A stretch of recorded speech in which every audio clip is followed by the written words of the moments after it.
Hi everyone, welcome, and thank you for joining us tonight. My name is Eliza Perez-Olin, and I'm with the Detroit Equity Action Lab. We're housed here at the law school.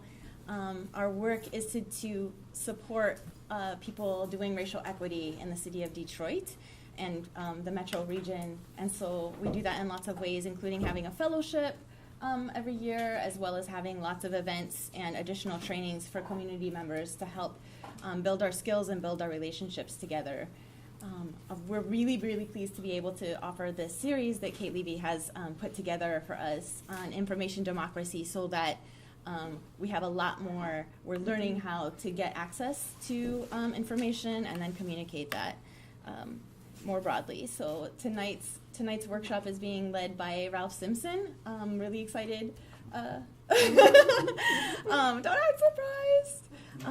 Got to work with him for many years on the ACLU's Metro Detroit branch board, where he was president and also president of the state board. And I've just gotten to hear how many FOIA requests that he has supported, not just the ACLU, but lots of other community organizations and grassroots organizations in getting that really have increased our access to understanding what's going on. And so he's an incredible expert in this, has litigated successfully many FOIAs, and it's really a treat to be able to learn from you today, Ralph. So thank you for offering this for us. And please come back for the rest of them, including next week, which will be Shane Bernardo, another DO member who is has an expertise in oral histories and teaching us how to interview folks and build relationships with them to share their personal stories and the stories of their lived experiences. So, thanks. And let's also introduce Jessica McInchak, who's gonna take the first part of our series. So Ralph is gonna teach us how to do FOIAs, but you don't have to FOIA everything. So we'll have to get Jessica, who's part of the Detroit Digital Justice Coalition, to talk to us about Detroit's open data portal and other ways of accessing public records. So yeah, exactly. There's some natural transition points. Yeah. Thanks. Yeah, thanks for having me. Thanks for Kate for inviting me. I'm excited to be here. So I have been part of the Detroit Digital. If anyone in the back can't hear me, if you just want to give a little motion, I can speak up. Okay. I have been part of the Detroit Digital Justice Coalition for a few years now, and that's where I've started thinking a lot about a lot of this open data stuff and what exactly that means, and how there are many, many benefits that can come from having this type of data digitally available and not having to go through timely, expensive means of FOIA requests. But there's also a lot of information made available, and there's potential harms to consider there too. And a lot more recently, I also work for the city of Detroit now, specifically in their IT department on open data initiatives, which is a complex thing, but also a chance to do this work and do it in ways I believe in. And working with some people who I believe their vision too. So yeah, I'm going to talk sort of about public records a lot from the open data portal perspective, because that is sort of the wealth of what we have available to us here in Detroit. And so to kind of preface this, so for folks who were here last week, we got to dive into some really cool archives. A main way that public records are different than archives is they're much more present, in the sense we don't have open data that dates back very often pre-2010. But we do have open data that actually helps us understand things in the near future, which is really interesting. When we think of development projects, or that you register a business before it's open, those are really interesting types of transactions that help us sort of understand things in the future. And when we think about ways of community advocacy and things like community benefits, how those help us understand directions that things are going. So first of all,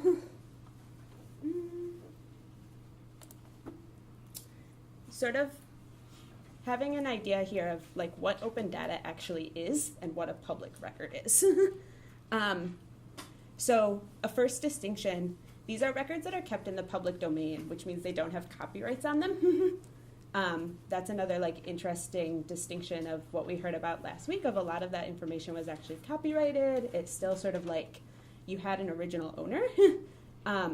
Open data that you find on the Open Data portal is a public domain license. It is free to use, free to distribute, any way you choose.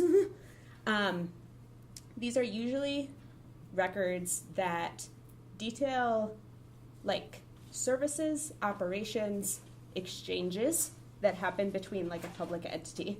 So examples of that, the city performs operations like picking up trash. That is something that you can like FOIA the city for, like who contractors are that pick up trash, when that happens, who their customers are, commercial and public. Types of exchanges, paying your property taxes. That's sort of a public exchange. Buying property as a property owner, businesses buying property, individuals buying property, and also services when we think of things like transit. The city offers public transit. A city health department offers services. Public records and open data are like open to an extent. When we think of things like a health department, they are a public body. They are FOIAble, but they also, adhere to HIPAA, which means they're protecting individual identity. And a lot of types of open data can be still like anonymized to a certain extent and still be considered open, but to protect individuals behind them in certain cases. That applies to crime victims, health records. You're never going to find your social security number in an open data set, things like that. And they come in many types of formats. It's not always straightforward. It's also often not ideal. We often classify these into two groups. We have like machine readable records and we have human readable records. Depending what you're hoping to do and find out and sort of investigate, you might really want one over the other. Human readable records, we're often going to see them as like if you get a PDF document, if someone has scanned a handwritten memo of some type, that's what we think of human readable because it's not going to be a standardized format. It's not going to easily compare to other things. You're not going to be able to process that in bulk. For instance, if you're trying to understand who owns a lot of the properties in your council district, we know there's going to be many, many pieces to that. You don't want all of those to come to you on like individual scanned property deeds. That's going to be really messy to process and really time consuming. And that's where you would like hope to be able to access something in machine readable data, which means getting like a spreadsheet of addresses and property owners.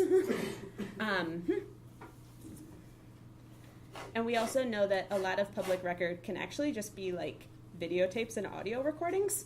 When we think of our city council meetings, those are often released as like someone has recorded it and that tape is available.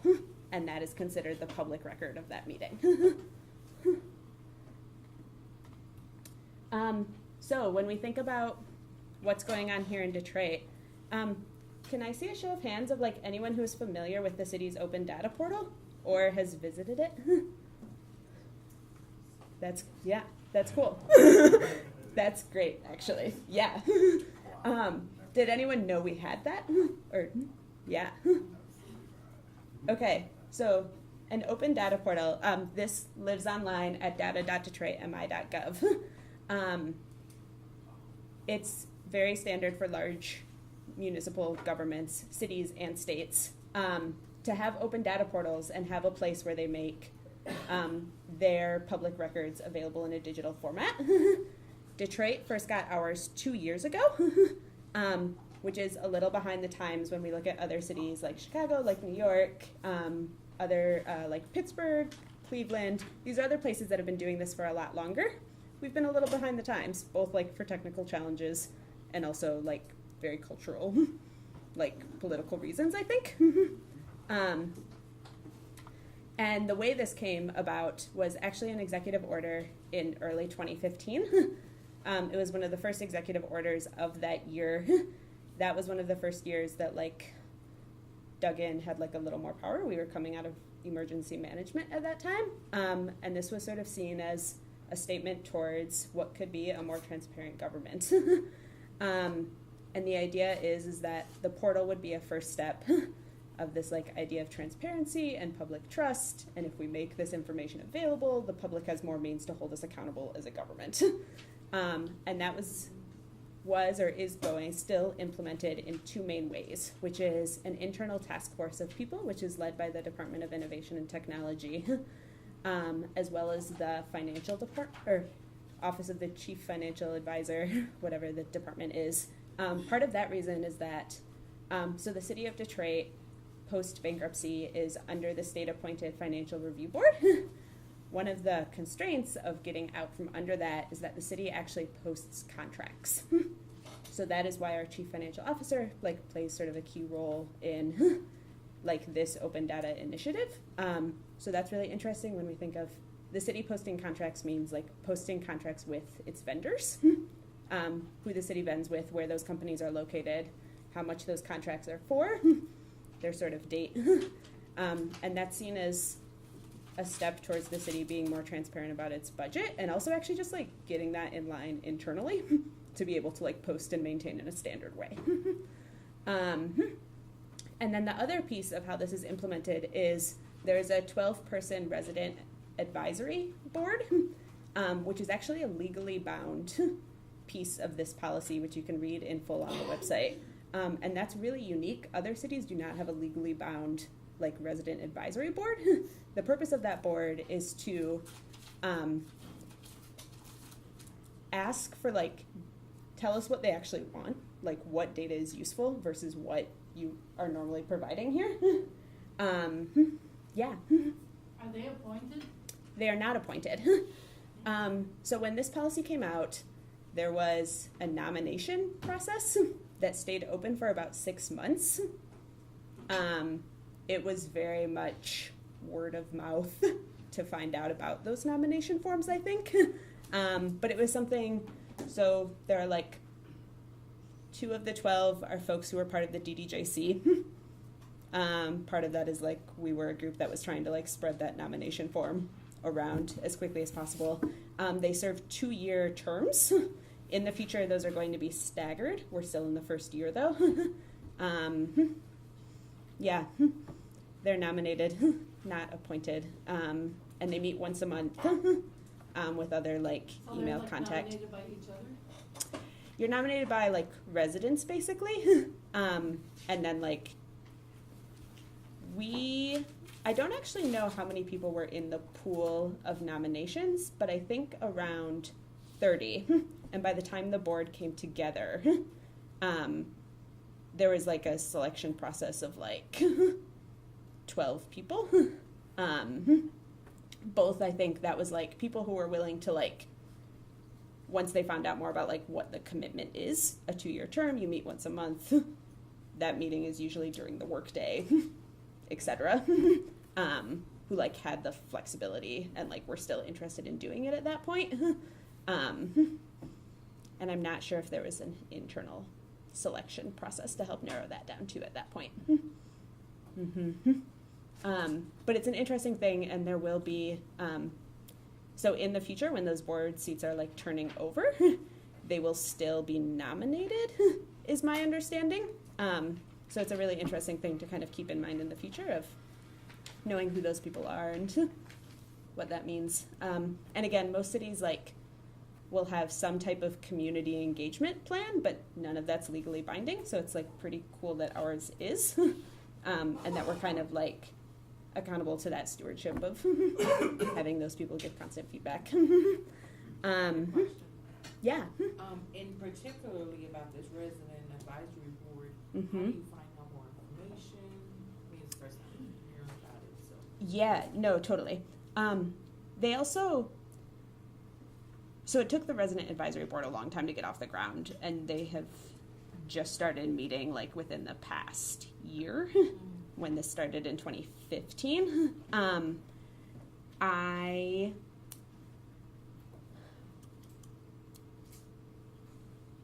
I could share, I don't know if there has been, like, I think there was a public announcement, like, in some city newsletter type thing of, like, who the people are on this board and, like, how, like, what comes out of their meetings will be shared. Okay. I don't know that off the top of my head, but it's something I can find out and follow up with. Okay. Yeah. Yeah, are there any other questions before I move on? I'm going to get out of this high-level policy stuff in a second. Yeah. The source is at data.detroit.gov about. Yeah, data.detroitmi.gov/about. Yeah, and this whole slide deck is public. I will share it afterwards, and there's lots of links in here. Breaking down some of the goals of this policy. So this idea of increasing public trust, being able to share information digitally. Part of this is just thinking about like how we're used to communicating with the government. And in the past, that was like, did you actually have to call on the phone to find out like who owned the house next door? And that's something that like is not ideal for that city department, and it's not ideal for a resident either. This idea of also enabling third parties to like add value to public records and city data. We're going to talk about that a little more later and like specific examples of that. But the idea that once data is made available by a city, other parties can like build cool things with it. Like, and whether those are like data visualizations and tools that help make it easier to use and like often put narrative around it.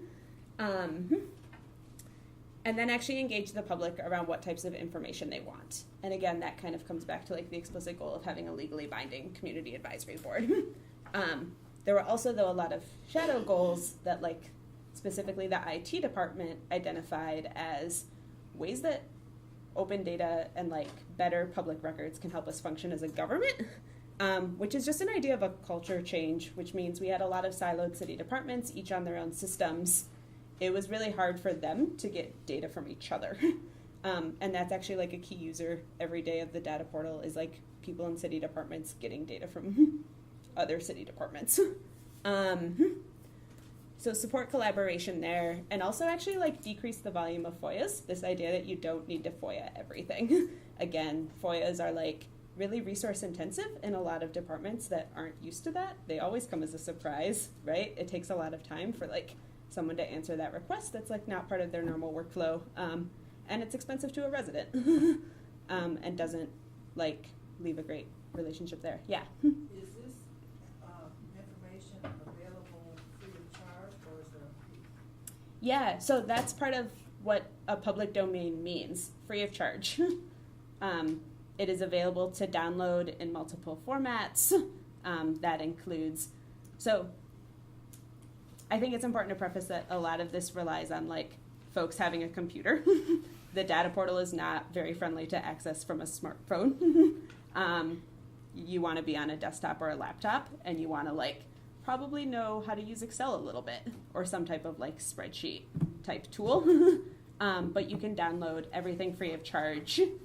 It's not copyrighted, which means that not only can you download it free of charge, you can like do what you want with it in terms of sharing it with other people, publishing it yourself in a different way or in the same format. And so now sort of stepping down from that policy and like how we sort of got to this current state of open data in Detroit, and these questions of like what are actual just like everyday questions that open data can help us investigate. And this idea is like, as community researchers, what are sort of the questions we need to keep in mind as we're going through this? So I sort of have two example questions posed. The first one is like a question I think a lot about as I move around the city, and that is passing by some place and just being like, hey, what's going on there? And that's either because there's like a lot of construction, there's a big fence, and like all of like these real estate signs around it. Maybe it's a lot that has been leveled recently, but like we don't know what's coming. Anyone else ever think this? Does this feel relevant? Yeah. Yes, it does. In fact, even though I realize these are two separate concerns. Uh-huh. Is there information that, for example, light busters, I don't know how we work with them, makes available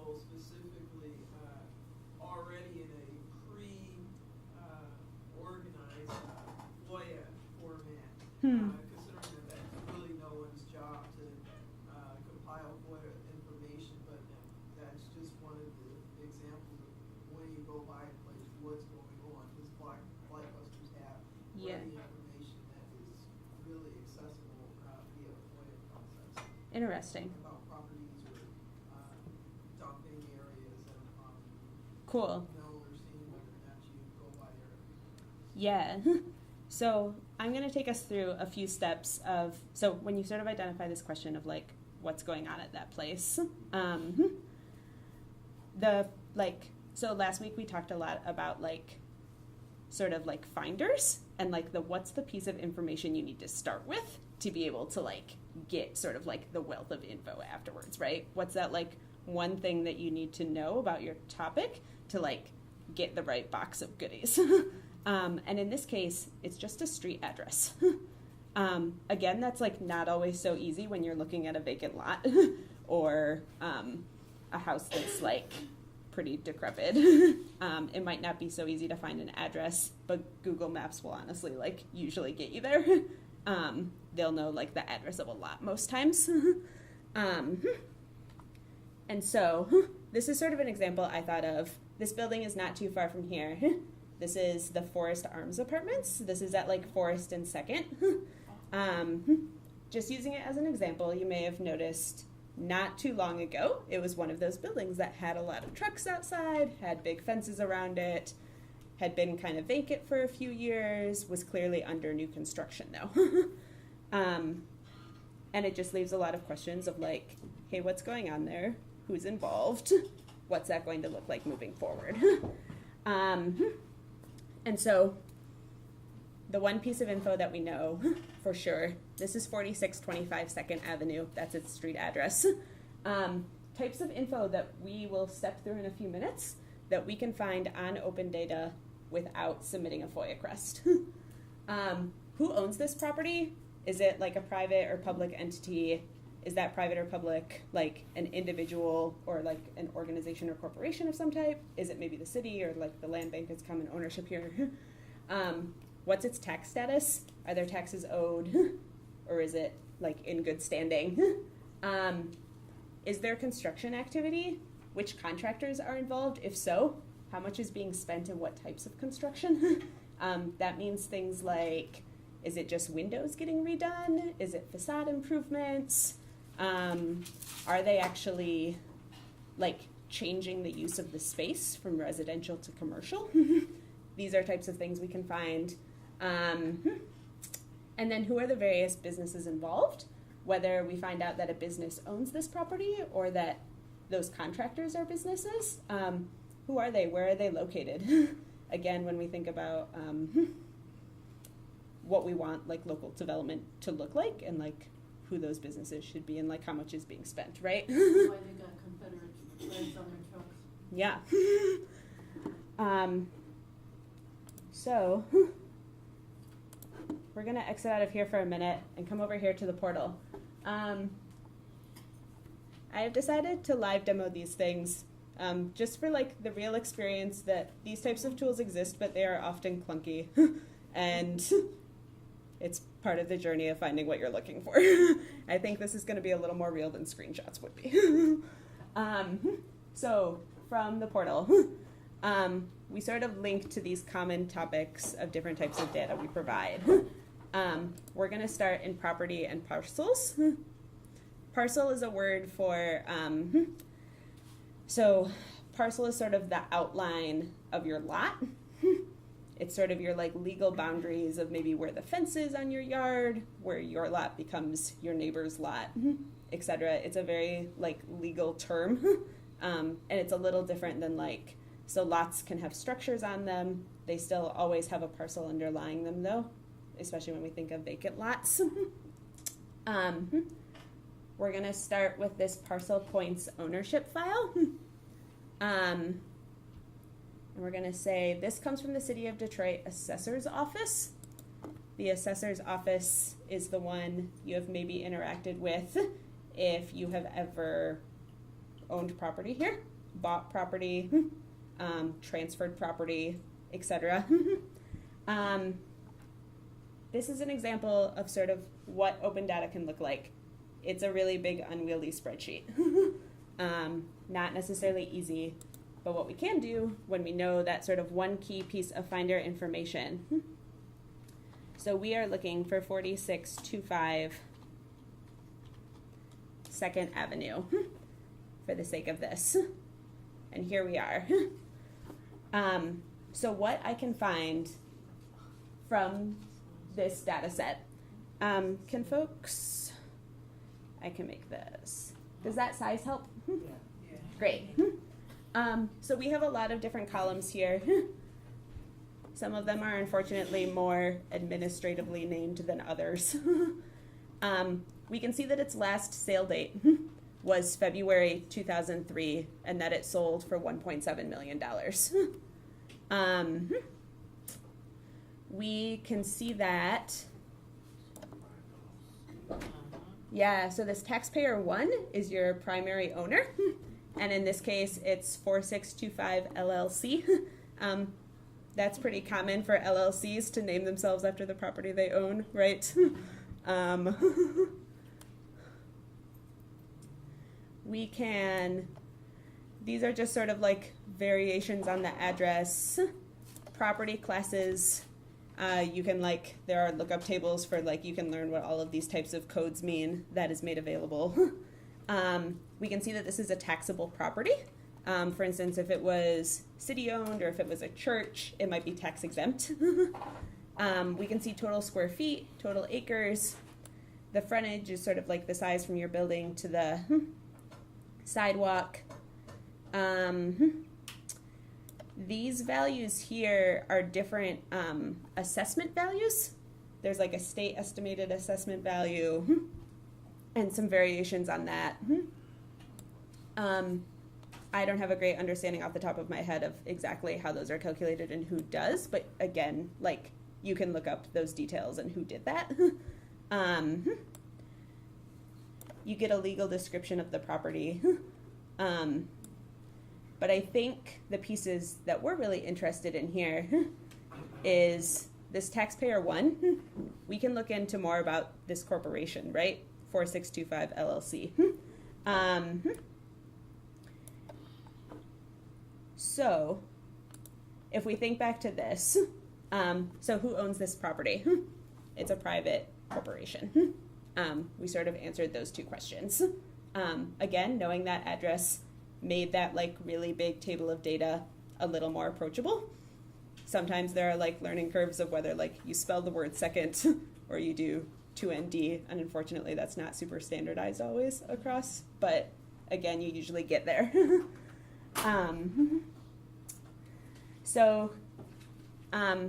This tax status, we know that it is taxable, so we're interested in exploring that more online. To find out about tax statuses, this is something that you actually do through Wayne County. And again, this is taxes not paid through the city of Detroit now, that got moved up to the county level. So, next tool on the list, we accept a disclaimer. We're going to search for the property address again here, 4625 2nd. This is a place where you can also search by parcel ID, which you could have also grabbed from like the previous source we were in. You can kind of start to connect the dots here of all the pieces of information you might need. We can see this sort of confirms for us that we like have these taxpayers, we have multiple records here, which probably means, so these types of parcel IDs where you have a dot and then these numbers at the end, we know that we're looking at an apartment building, and sometimes those can be broken up into multiple parcels. So it can be like they pay multiple taxes that all kind of add up to one thing. But we'll sort of look at what one looks like for now to see. So the key piece of information is kind of this sentence that comes in here. Per Wayne County records, there are no outstanding delinquent taxes for this parcel at this time. You can see when it was last updated, which was yesterday's business day. It's a pretty useful tool.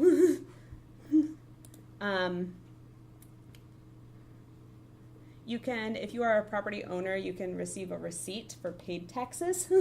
Or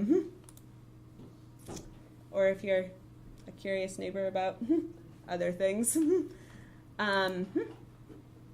So we found its tax status, again, online. This question of, is there construction activity? This is what the City of Detroit calls building permits and trade permits. So if you are doing any type of development or renovation on a property, you are supposed to pull building and trade permits. This is much more heavily enforced for like large construction and development projects than it is for an individual person working on their home. But in reality, all of those levels of folks are supposed to do this. So we have this other data set here, building permits.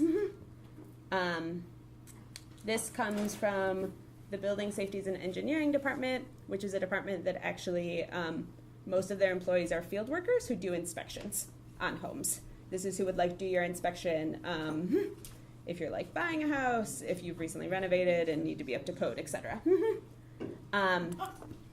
Again, we're gonna see what comes up when we search this address that we're looking at, 46252. So we have a number of permits here. The earliest being September of 2014, and the latest being August of 2016. And they're for like various amounts of time, most often around a year. We can confirm that they're all at the site address that we're interested in. We have some sort of administrative type things. Oops. What like key piece of information here is this building permit type. So dismantle is the keyword for demolition. The history of the Forest Arms is I think there was a fire at one point. After a fire, something is usually demolished to some extent. That's what a dismantle permit is. It's a way you find houses on the demolition list also. These permits, a dismantle permit is pulled ahead of time than when a demolition is actually like the structure is knocked down. So again, that's sort of an interesting component of open data about how it helps us understand things in the future. Alterations, that's sort of like what we think of as normal construction. A change of use, though, is sort of an interesting one. And we have this description here. So change legal land use for suite C2, which is some suite in the building, from white box to resale store. And then provide interior alterations. Again, this is sort of a way to understand if maybe there's like a residential unit in your neighborhood that is changing uses and becoming a commercial space, or vice versa, etc. What we can also see here, we can see permit fees for these types of construction. We can sort by like use types, building types. There's a lot of zoning stuff in here. The amount due on the permit. These are outstanding fees, depending on whenever those dates were. We can also see, so this is like an interesting, so this owner last name, we knew that all of these were tied to that property that we saw, yet only 2 of them match that original taxpayer one that we saw. This is an interesting way to think about, so the idea of shell corporations. Does anyone, folks are familiar with that, right? Often the same folks involved with a business using multiple names to work on projects and sort of like stay under the radar. This is a really interesting way to like, I assume that Scott Lowell is like tied to Lowell Construction, right? And we know that like this is also happening at this same address.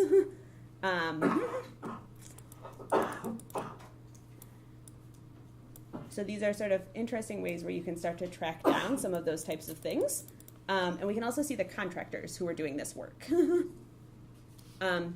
So in this case, it's possibly like an owner who also has like their own construction company, as well as like an LLC that actually like manages the apartment building. We can see those contractor addresses. Yeah. So, I'm looking at this, and Uh-huh. he could be managing, and his hand is in a couple of different pockets, shall we say. Yeah. How do you find out who really owns this building? Let's say, for example, it's Yeah. listed there as 4625 LLC. Uh-huh. How do you, Yeah. So. can you dig deeper to find out?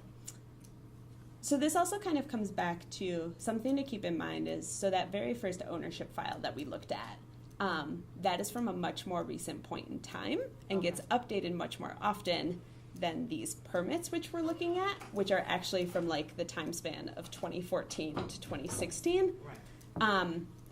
So ideally you trust that ownership. That taxpayer one is like, who is receiving the actual tax bill is kind of what that means. Okay. Like, where does the mail go? Okay. Is that person.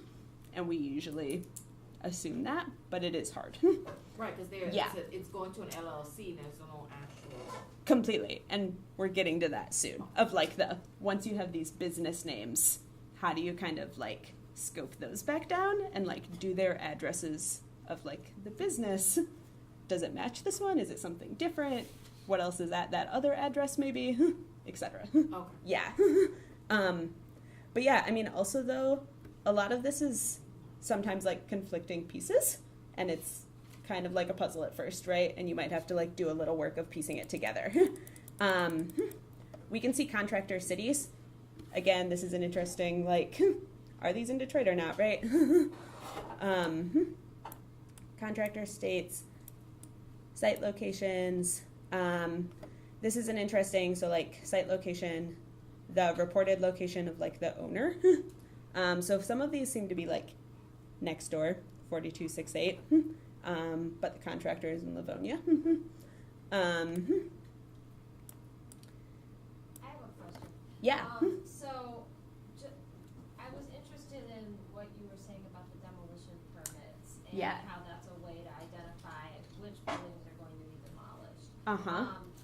I don't know if you know the answer to this question or not, but I see on the Detroit data portal that there's a demolition tracker map. Yeah. So are those is that updated before the permits are pulled or after? And is there a way to get more advanced information? After, yeah. So, a permit is ideally pulled before construction starts. It's sort of like the process is also, so the way the demolition process works is it's actually like out to bid as an RFP, and then contractors bid to be the contractor who gets paid to do the demolition. But the permit's pulled before the contract goes into RFP. It's pulled after. Okay. So it's RFP, a contractor bids, a contractor is accepted, a contractor has to pull the permit, then they can schedule the demolition. Got it. Okay. Yeah, there's a data set called Upcoming Demolitions. And that is the data set where you can find, so there are demolitions, specifically scheduled ones in that data set with contractors and with the amount of money that has been accepted on the RFP. You can just file Yeah. fires. Yeah, there's that. Well, so most demolitions actually happen through the land bank outside. So if a house burns, it will be demolished. Those are actually like a different class of demolitions than, so there are two key data sets here. Upcoming demolitions are scheduled ones. There's also the demolition pipeline, which is houses or commercial properties that the land bank has identified as much as a year in advance that they want to bid out for demolition. Yeah. So where do you see this upcoming demolition set? Where? Yeah, so that would be, I'm going to exit out of these permits for a second.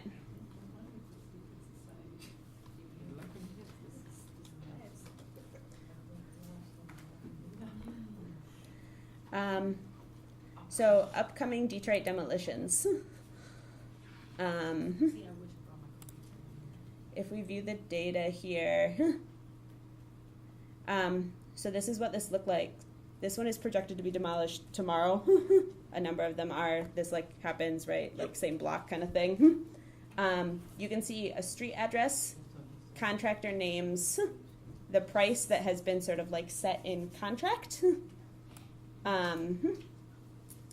council district, neighborhoods. These are sort of things you can filter by. Yeah. Oh, one more back there and then I'm coming back. Yeah. How long does it take, for example, let's say there was a meeting, last month, Uh-huh. and, the minutes haven't been, communicated electronically. Yeah. To say that there's a moratorium on demolitions, how long, sometimes does it take for the public to find out if it's not made available, via press announcement? Yeah. Or- Yeah. I actually am not sure how often they're ever made available via press announcement. I think a lot of people would tell you hey, it showed up in this data set. So there's at least a 10-day window based on the process a contractor needs to follow from and this is actually because of the permits. So you get a permit and it gets scheduled 10 days out. They cannot knock it down. They cannot knock it down prior to those 10 days. It could be rescheduled for later if it's storming that day or something. And you would, this data set gets updated once a night. Yeah. Yeah. Is this where it would show up that there would be something that went from square feet to cubic feet for demolition costs? Oh, that's interesting. Okay, so the way you could find that out, I don't think anyone is trying to make that publicly available. But the way you can find that out is, so back from that Parcel Points ownership file we had, all of these addresses that appear here will also appear there, and that data set specifically has their square footage and all of the different size parameters, which then you could sort of map back to costs. Does that make sense? They're not gonna make that easy to do though, I think. Yeah. Are there any other questions? They did it without any problem. Yeah. Yeah. And I don't fully know, I don't know so much about the land bank, and it's kind of an interesting, not fully part of the city. Like Duggan. Yeah. But the land bank handles their primary function is owning property and helping run the demolition program. But they're not like fully part of the city, but can receive federal funds. Yeah. Yeah. So is this helping sort of understand like how far an address can take you? I don't see how many's on that list. Oh, yeah. So the way you do that, if we go back, data sets have sort of what we call like a landing page where you can find a description and things. You can see how many views it has, how many people have downloaded it. You can see the number of rows, 316. So that's 316 addresses or properties. It is a mix of residential and commercial. It is both. We demolish both. Yeah. So circling back here, because we're still sort of on the first question. Permits, though. We kind of started to explore like how far we can get like identifying some of the companies that are touching a property at any given time during development. So once we have those company names, we can check the Michigan Department of Licensing and Regulatory Affairs offers a business entity search. This is if you're a Michigan registered business, you're going to be able to find their info here. So we're going to go back to 2645 LLC. Do I have 4625?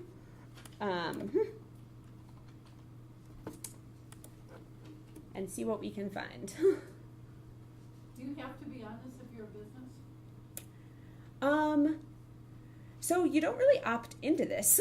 This is if you have like filed paperwork to be any type of business, an LLC, a tax-exempt nonprofit, etc., the state is going to list you here. I think that listing usually I think they update this like every other month or so. So there is going to be some gap between like when someone registers and when they don't. But this isn't really something you opt into. This is sort of the idea of public record, of this is a publicly searchable thing.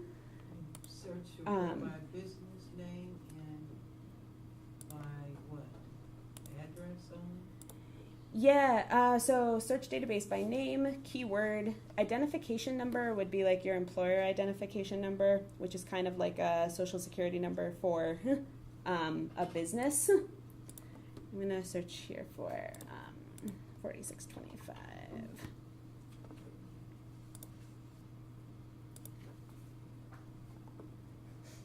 I found this yesterday, I swear.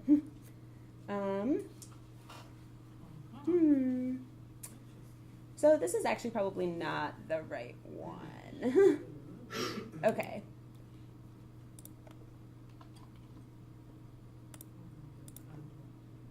This is sort of the fun of these tools.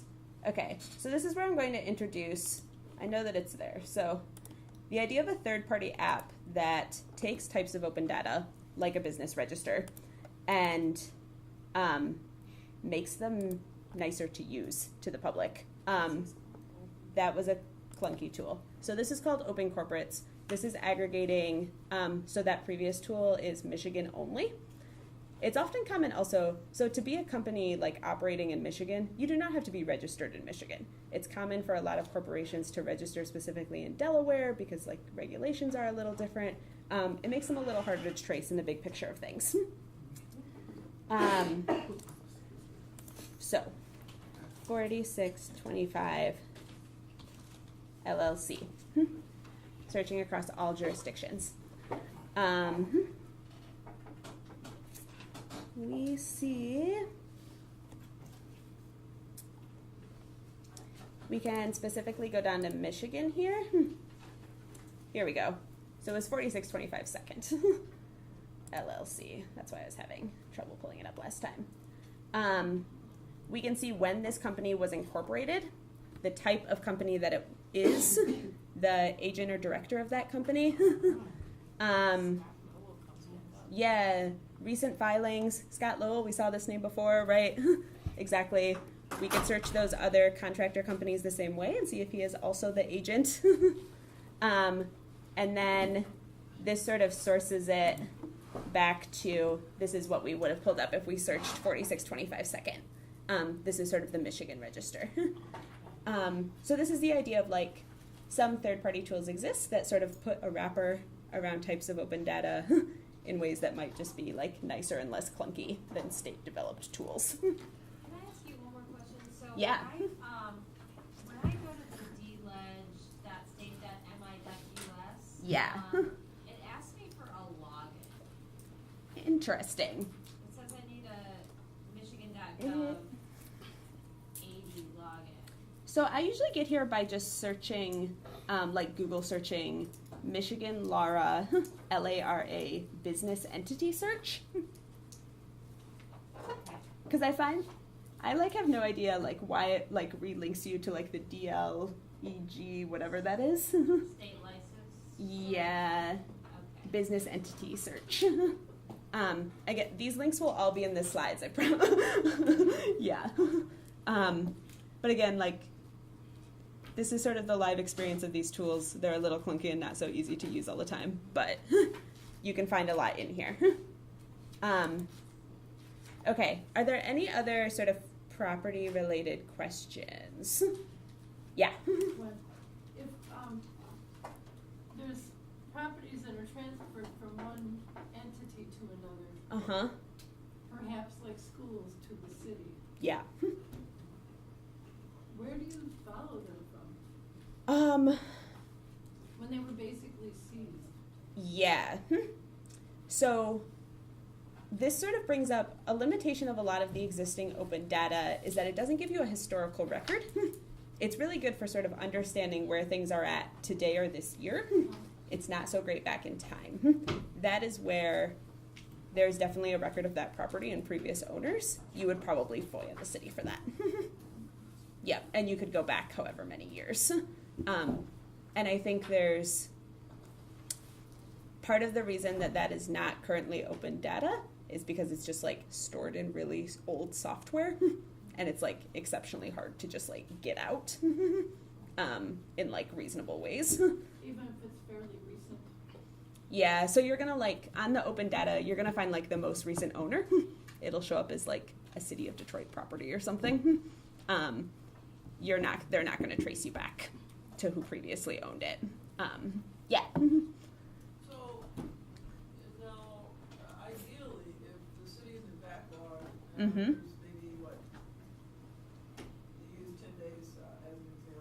Mm-hmm. 10 days for someone who goes in and says, I own this place, to input it into the database.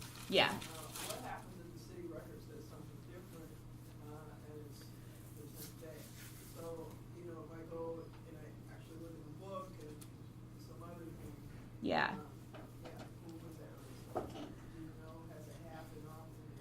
That's a good question. So there are like different departments like register addresses in different ways, which maybe as property owners, like you may have experienced that before. There's actually a thing like if you try and like change an address, you need to like take a paper slip that like one department gives you and like drop it off at another department. I don't know exactly like how the address reconciliation always works. There is usually a case that like the assessor's office is usually considered like the master source, which is what we saw in like what was called the like property parcel ownership file versus other folks. Yeah. Experience is that you have to become a squeaky wheel, and you have to stay on it to make sure it gets done. And I would Yeah. not deal with someone who's at the window, I would deal with this.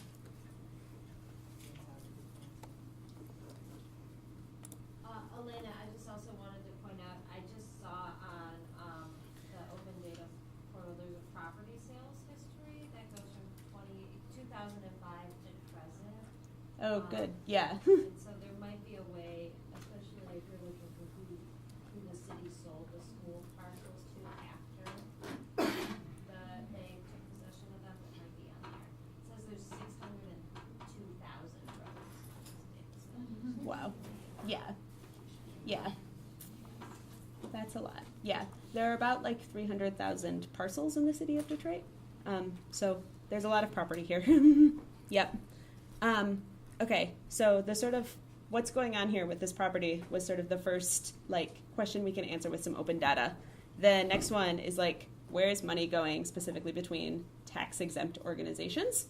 Tax exempt organizations are another example of their record keeping is in the public domain. Tax exempt organizations have public tax filings. That is called a Form 990.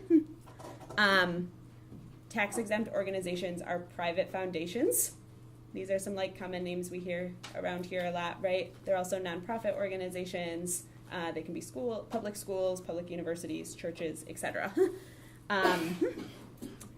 And types of information that we can start to find when we dissect a Form 990 is what type of activities do they fund, their key programs, who do they give their money to, what organizations, where are they, what types of services do they provide, also like about that organization itself, what's their annual budget, like where does their revenue come from, where do their expenses go. And specifically, 990s are interesting because they also include data about the people who are involved in that organization, from board members to usually like highest paid employees. It's usually not like a full listing of staff, but you get executives and highest salaried employees. So the finder that we need here, last time what we needed that kind of like got us to all of these different puzzle pieces was a street address. In this case, we need an organization name. We don't need like a unique identifier or an EIN or anything like that, but we need an organization name. We're gonna exit out of here again and go to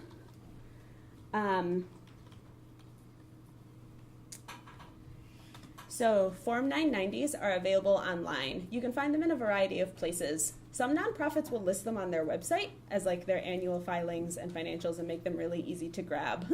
More often than not, though, you're probably going to turn to like an information service provider of some type who aggregates them nationally, and then you search them.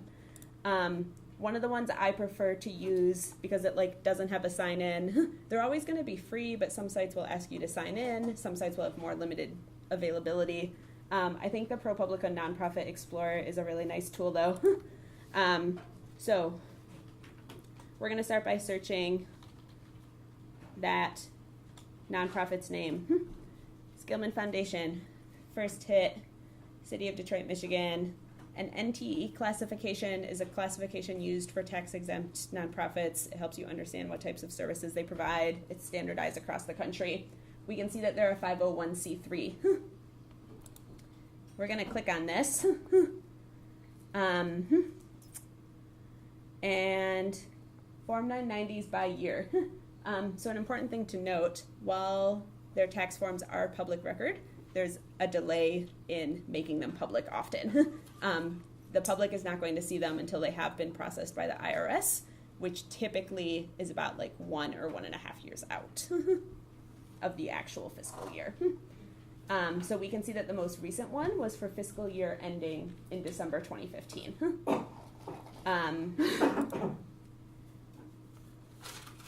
This is a great example of, so when we were looking at the open data portal, we were looking at what we call machine readable data.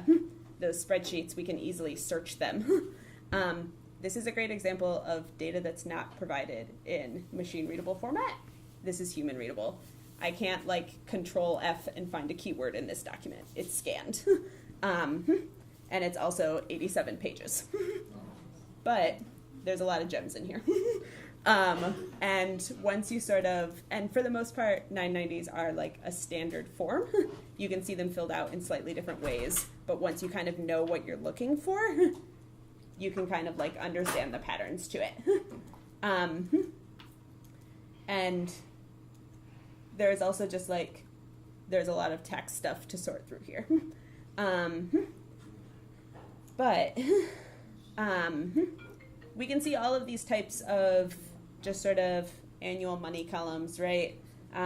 We have employee wages, we have pension plans, we have expenses of various types, travel expenses, all really itemized. So if you're like looking for a specific thing, there's ways to find it here.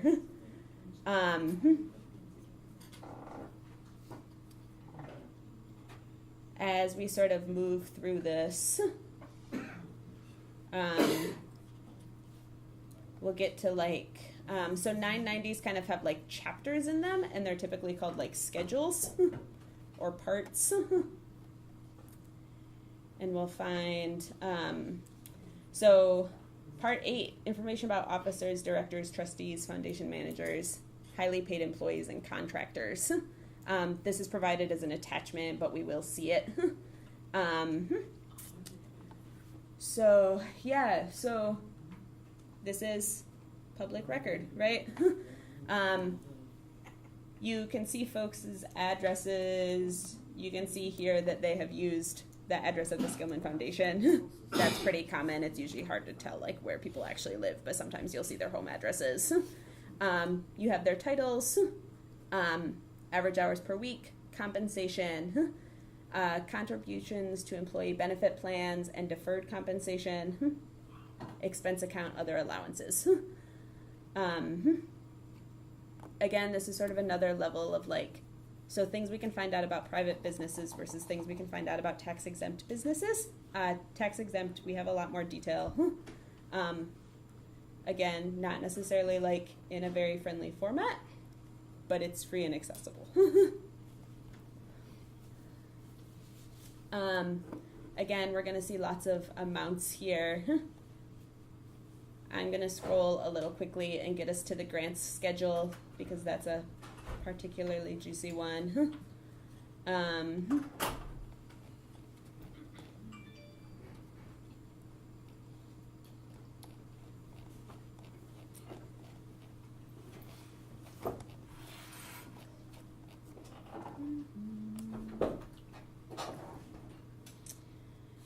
So these are, you can see corporate stock, corporate bonds.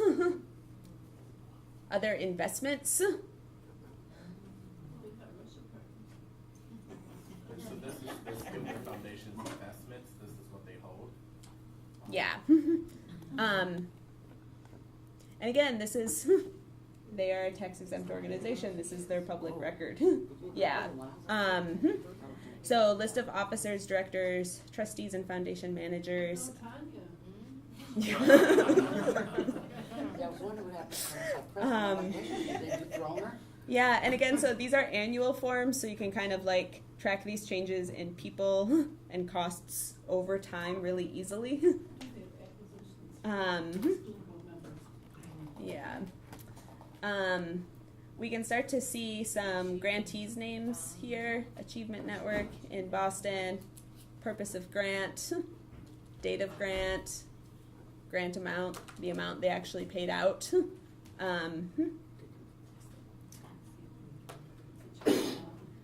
These are, again, these documents can be like a very deep rabbit hole if you don't know what you're looking for. But if you come with like organizations in mind, I think you can usually find a lot. Are there specific questions about other types of things that like you could get out of tax documents? Does it show their lobbying? So lobbying is usually grouped into one of those items. It's like lobbying and campaign expenditures, and then you'll get a total amount. I don't know how often it's itemized, but you do get a total amount. And you can see if it's not zero, basically. Yeah. I know from filing a 990 that I never had to itemize anything. It was just like my own internal summary number of how much we spent.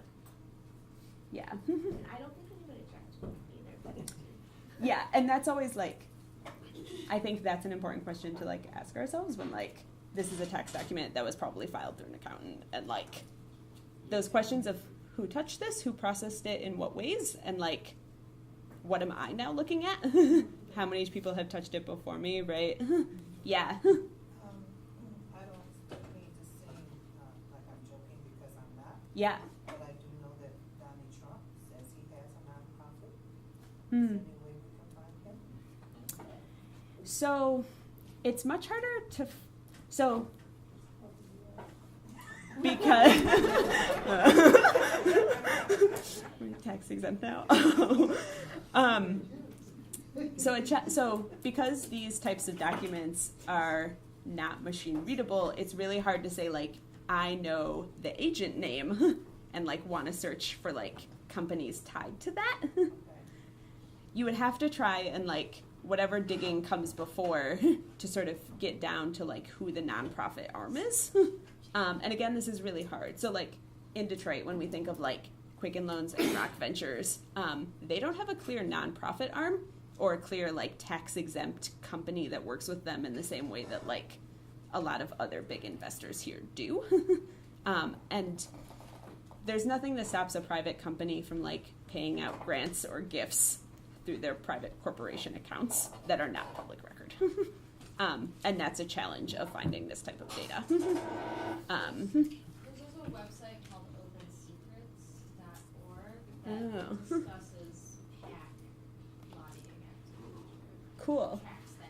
Yeah. I don't know if you've ever been on it or. Opensecrets.org. Yeah, I think that's. I don't know. I haven't used it that much, but. Yeah. Center for Responsive Politics, lobbying reports.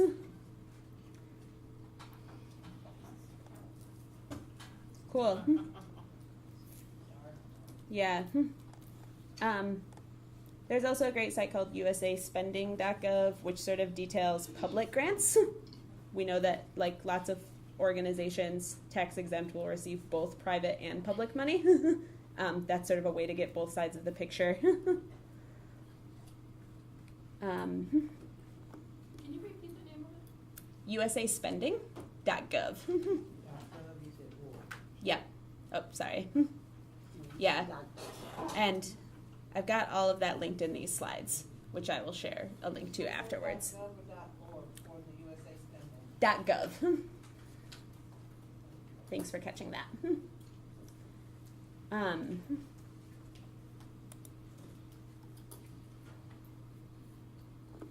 So I'm going to start to transition this so that we can hear from Ralph too. But sort of things we covered here, like what exactly is a public record, what makes it a public record, and a lot of that is about being in the public domain and not having copyright, being available for free. Local policies that make open data available here in Detroit right now. There is sort of like momentum around that in the city, which is interesting, and I think is a good effort towards less people writing less FOIAs, right? That's really typically done in. Yeah. And I'll tell you, when there's some legislation or some kind of a proposal coming up that he doesn't like, he'll create an alternative that's got some trickier language in it to be able to distract from what the other one is. No, completely. And like, yeah, I mean like, so through the DDJC, like we were like working closely with the community benefits campaign, and that's a great example. And I think like a lot of these types of open data that exist are like an opportunity for, the city is never going to do that analysis of like, where are the contract companies that like we most often contract with or that we like pay the most money to, but like this type of data exists for like communities to do that type of research that helps like support. Yeah. Yep. You can find them lots of places. Lots of different contractors on their demolition contractor. Yeah. Yeah, exactly. Yeah. Yeah. I'm just wondering if you can address this if you know much about it. Freedom of Information Act, obviously information is in the public domain, so Yeah. how much of that one person's actually have to go through the FOIA process and share information? How much, to your knowing, does it affect public law and probably the need to litigate in the court system? For example, I talked to some lawyers who are often engineers who say that they try and litigate before they have to go to court. Obviously, you're never going to avoid that because otherwise somebody would have to go and say, Yeah. this is mine, right? Yeah. So, do you know how that works with public law? I don't. So I know there's something we're trying to change right now in like what we publish to the portal is actually this like belief that when someone submits a FOIA, we should take their name off of it and publish it. And we should also publish the response they get so that people don't need to publish the same FOIA twice. Like that's bad for a department and like whatever, right? And there are lots of other cities that do that. It's not something right now that like is getting any movement in terms of like being approved. Yeah, right. Yeah, but it is something like there are so many examples of other cities that do that, and they often like actually include like if you're the person who submitted that FOIA, you can like track its progress in the system. You can like see where it's at in the response. What a novel idea. Right? Yeah. Yeah. I have a question, and you may have discussed it earlier, but this has to do with determining lands and plots, and if you look on a lot of entities that are selling land, it will have a very cryptic description of what area it is. And is there some way that you can go to find out, you know, where plot so-and-so is, or where the so-and-so land development, you know, where that neighborhood is, as they describe them on those announcements? So one way to do that actually like brings us to like so third-party tools that so we looked at that property parcels data set, right? An example of a third-party tool that basically wraps this data. So we're going to go back to that property we were looking at because it's familiar to us. We're going to search for 4625 seconds. Can you see how this was basically the spreadsheet we were looking at, and like now it's in a new format? It's on a map where you could like more easily see where it's located in the city. I think again, like I would really reiterate that like, so tools that sort of wrap this data are like going to put their own like implicit or explicit narratives around it. And like when we think about property data, like is it the narrative of like people should be buying all of this up, or is it a narrative of like we should be like preserving this and like protecting homeowners and exactly. And I think that's a really important thing to keep in mind when like whenever you're looking at tools like this. But also this is a lot nicer to look at than that like spreadsheet table was, right? And there's value in that. And they've also so this tax status button, this is basically that sentence that we saw from the Wayne County tool, right? So we looked at two different government tools that get us to the same place here. Yeah. But I'm sorry, but Yeah. you need to know the address to do that. You need to know the address. Right, and so my question So is, you may have a description that will say subdivision so-and-so, plot this, plot that, and that's it. Frequently, Oh, they never don't an have the address? Exactly. Interesting. A lot of the publications for auctions and sales and things, they'll say the very cryptic language. So I was wondering if there's something we can know where, in that case, Butler Williams Platts, where What? is that in the city? Yeah. So sometimes part of that cryptic language will include a parcel ID. Yes. Yeah. You can use that parcel ID. Search in this. Yes. And various other tools too. The parcel ID, Yeah. Yeah. And it's usually like an 8-digit number. Sometimes there's like a decimal and like some characters at the end. Yeah. Question, so Mhm. this third party like Loveland Yeah. is as current as the data portal? So that's another important question to ask ourselves also when we're using third-party apps. So the data portal is like pretty clear about when it updates. You can see a last updated date, like Right. when that raw data was published. I don't know if they have like a source timestamp down here anyplace. So we can see that this photo was taken on January 31st, 2014. But these can be really hard things to decipher when we're looking at sort of third-party wrappers on things, is like, do the time frames actually match up? And you know where you would, if you could find that at all on there? I'm guessing that it's like someplace in the fine text or in like an about section. Sometimes they'll like have like a short like methodology type thing. So you'd have to search. Yeah, you'd have to search. Yeah. Loveland is useful, but it's not always accurate, so. Yeah. Maybe have to learn something. Exactly. Yeah. Yeah. They have many layers. Mm-hmm.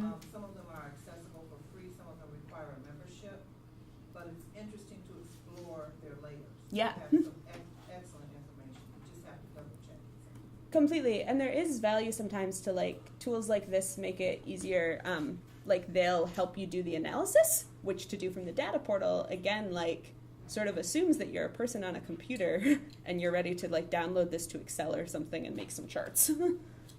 Yeah. My question is there a layer that will give you census information if you wanted to know how many people live in that particular area that you're that you're looking at? Yeah. And where is that at? So I believe that is part of Loveland. Are you familiar with that? Yeah. So we can see these different layers they have put together. I am not exactly sure where all of them have come from.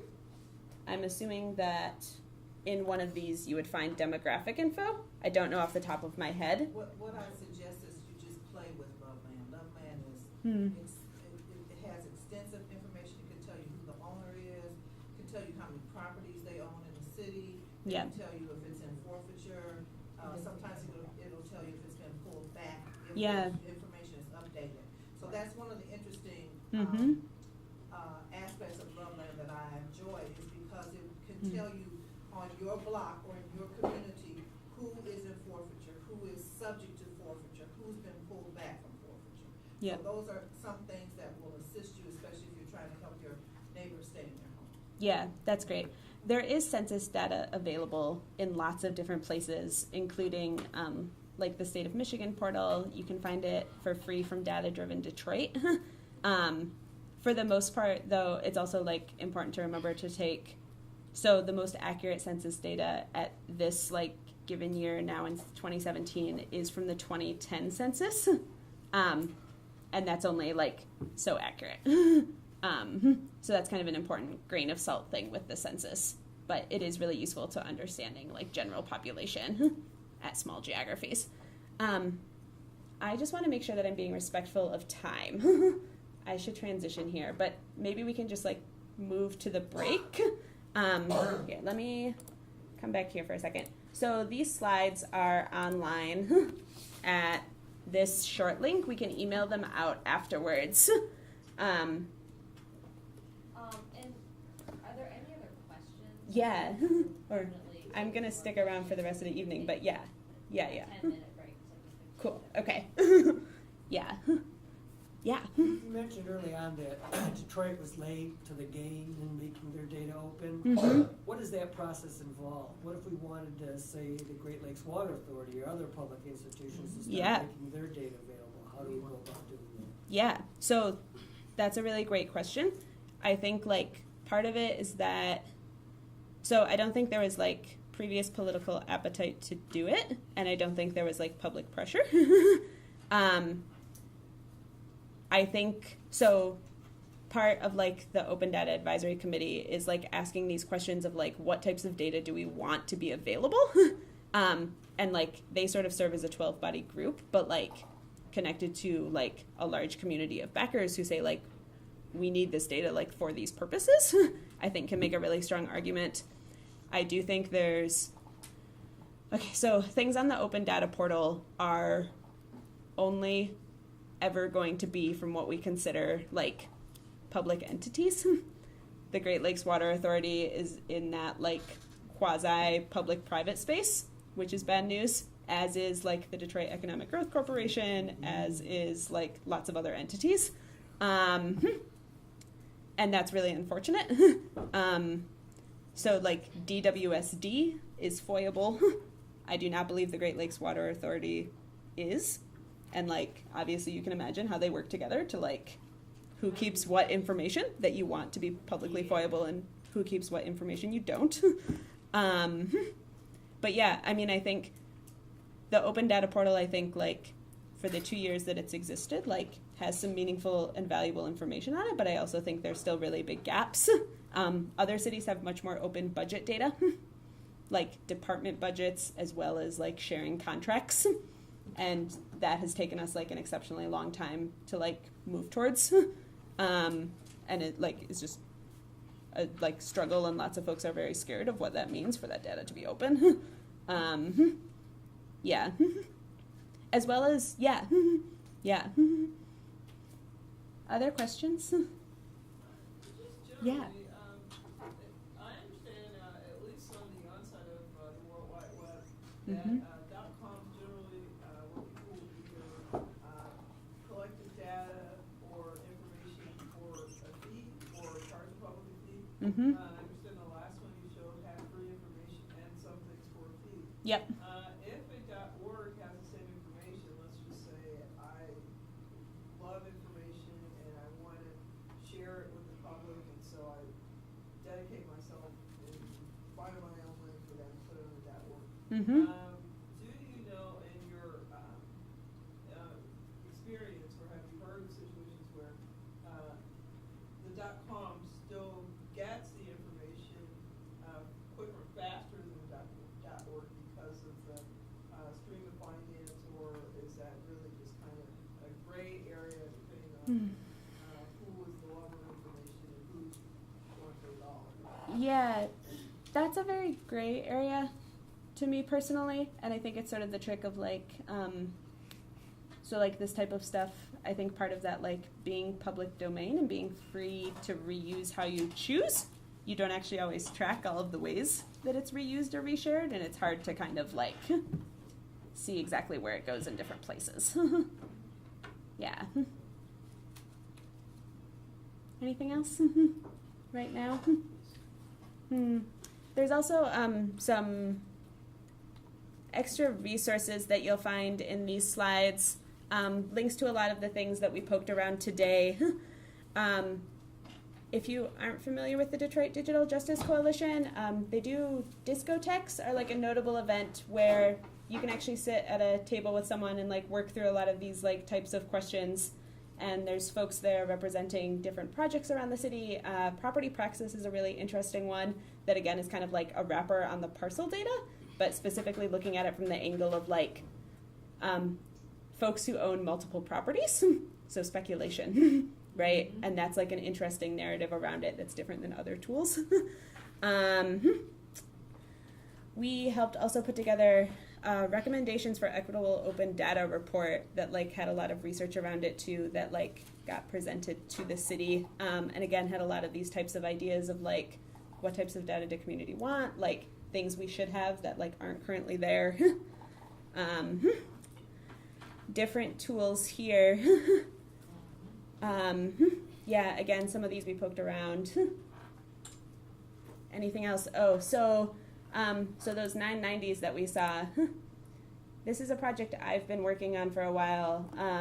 We scrape 990s and like manually enter them here so that we can more easily answer those questions of like who someone gave grants to in a searchable way without being in the PDF. If this is something you're interested in, this is a project that kind of came out of that question of like, hey, we noticed a lot of money flowing around. That seems like an important period of time to document. Yeah. Thank you for your time and for your questions. So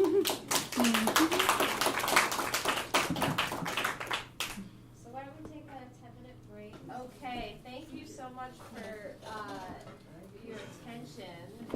Again, thanks to Jessica for that awesome presentation. And thank you to Ralph for being here. I appreciate Ralph not only because he's here to talk to all of us, but also because he's my lawyer for a FOIA lawsuit. Yeah. And he has never lost a case.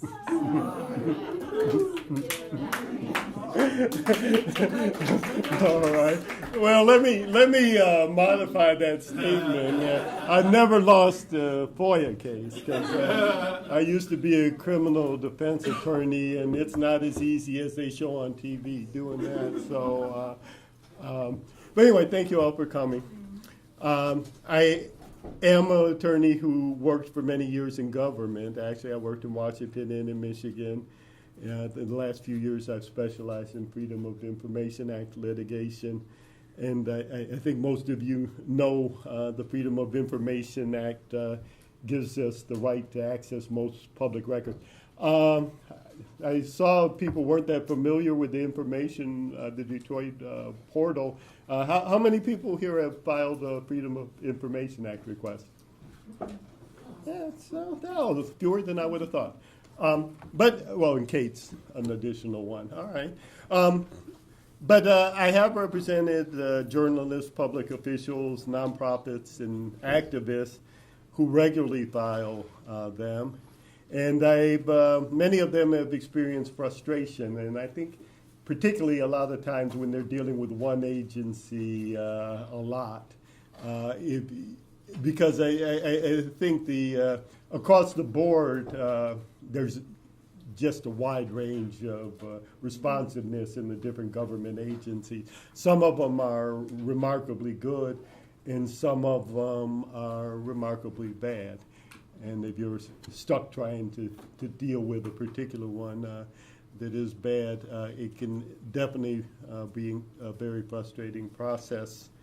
But I would say that oftentimes in my experience, and I think Eliza mentioned that I've been involved with the ACLU, I've also been a volunteer lawyer, and oftentimes the law does not provide great remedies for some of the problems that we see. But I think in the case of the Freedom of Information Act, it really is very much on the side of the people seeking information, and when used can be a very powerful tool to assist those who are trying to hold the government accountable.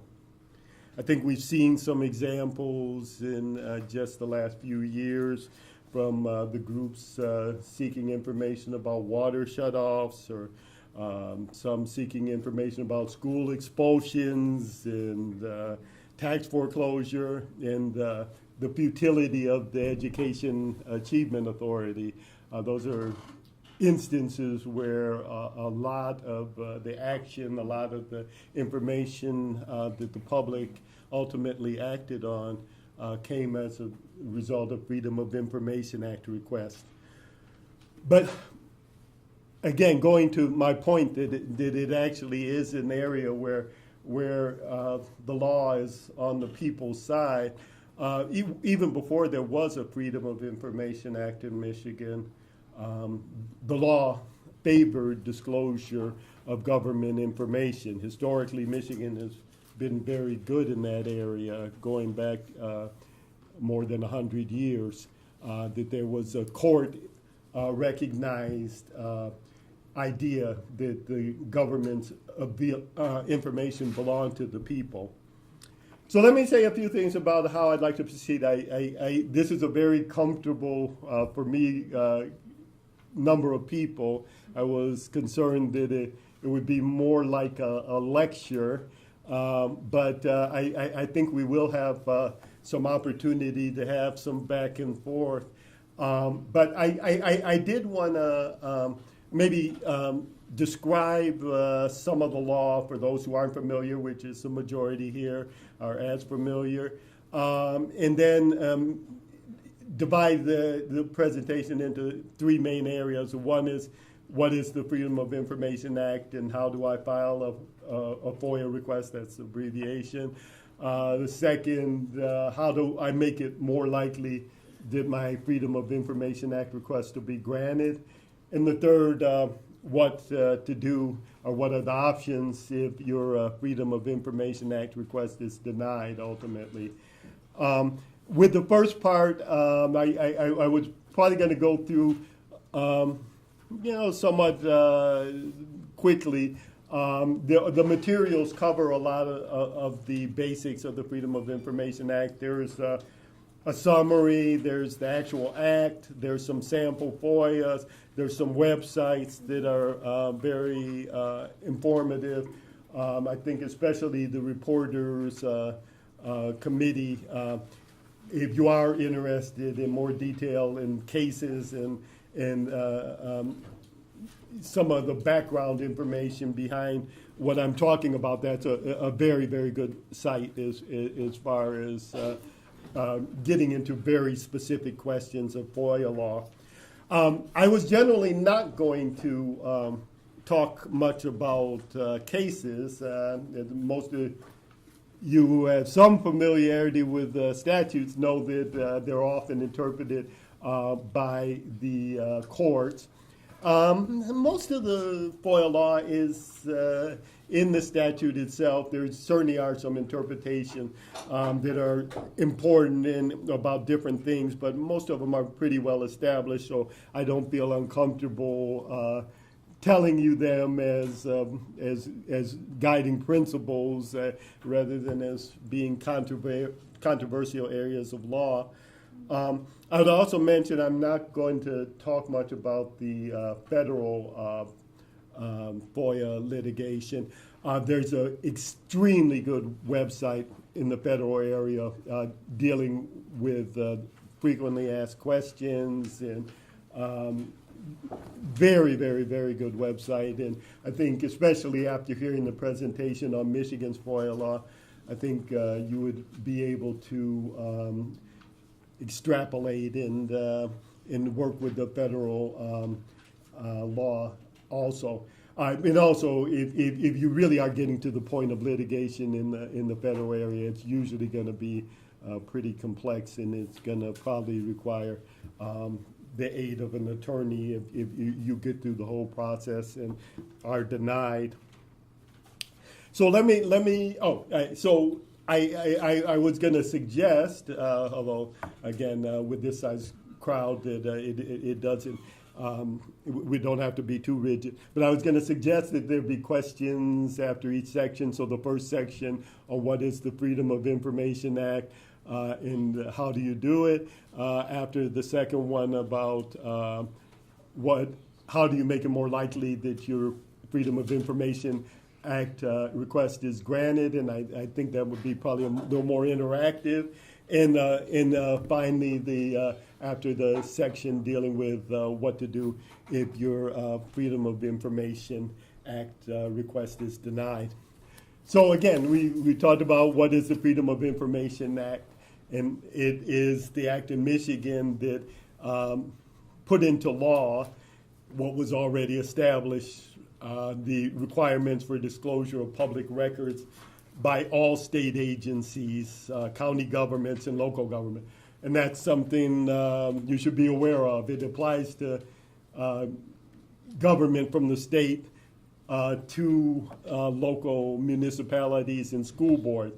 But of course, it's been in the news. It does not apply to the governor in Michigan, and it does not apply to the legislature.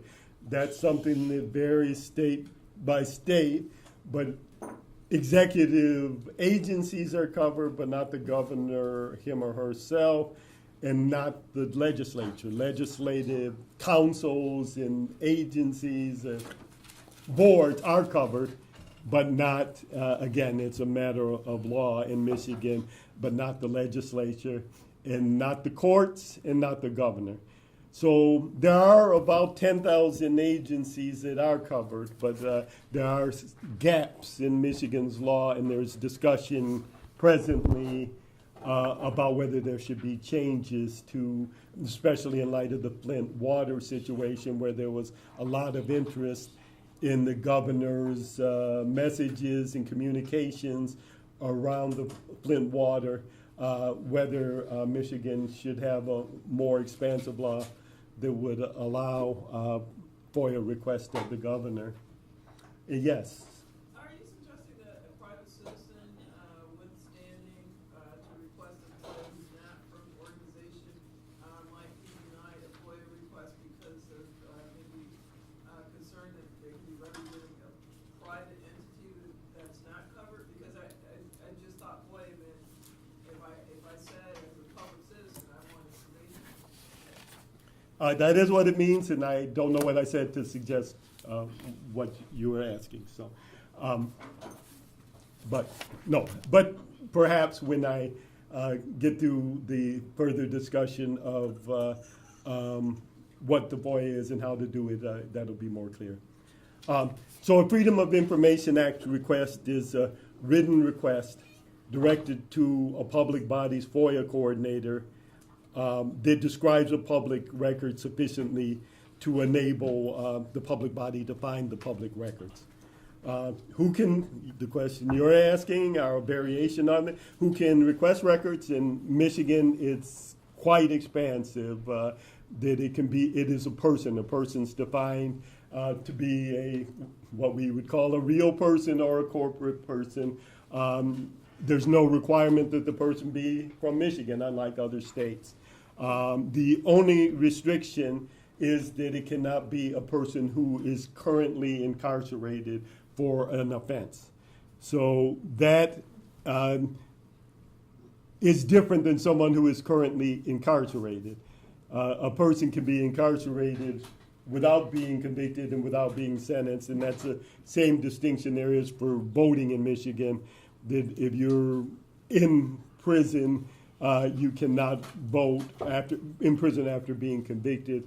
But if you are incarcerated awaiting trial or possible sentencing, you still do have your rights. So that is an important distinction. People in the jail might be interested, waiting trial, might be interested in finding out more about issues related to their case or anything else, and they still maintain that right. It might be difficult, depending on the circumstances, well, probably not the worst, but you have a steady address.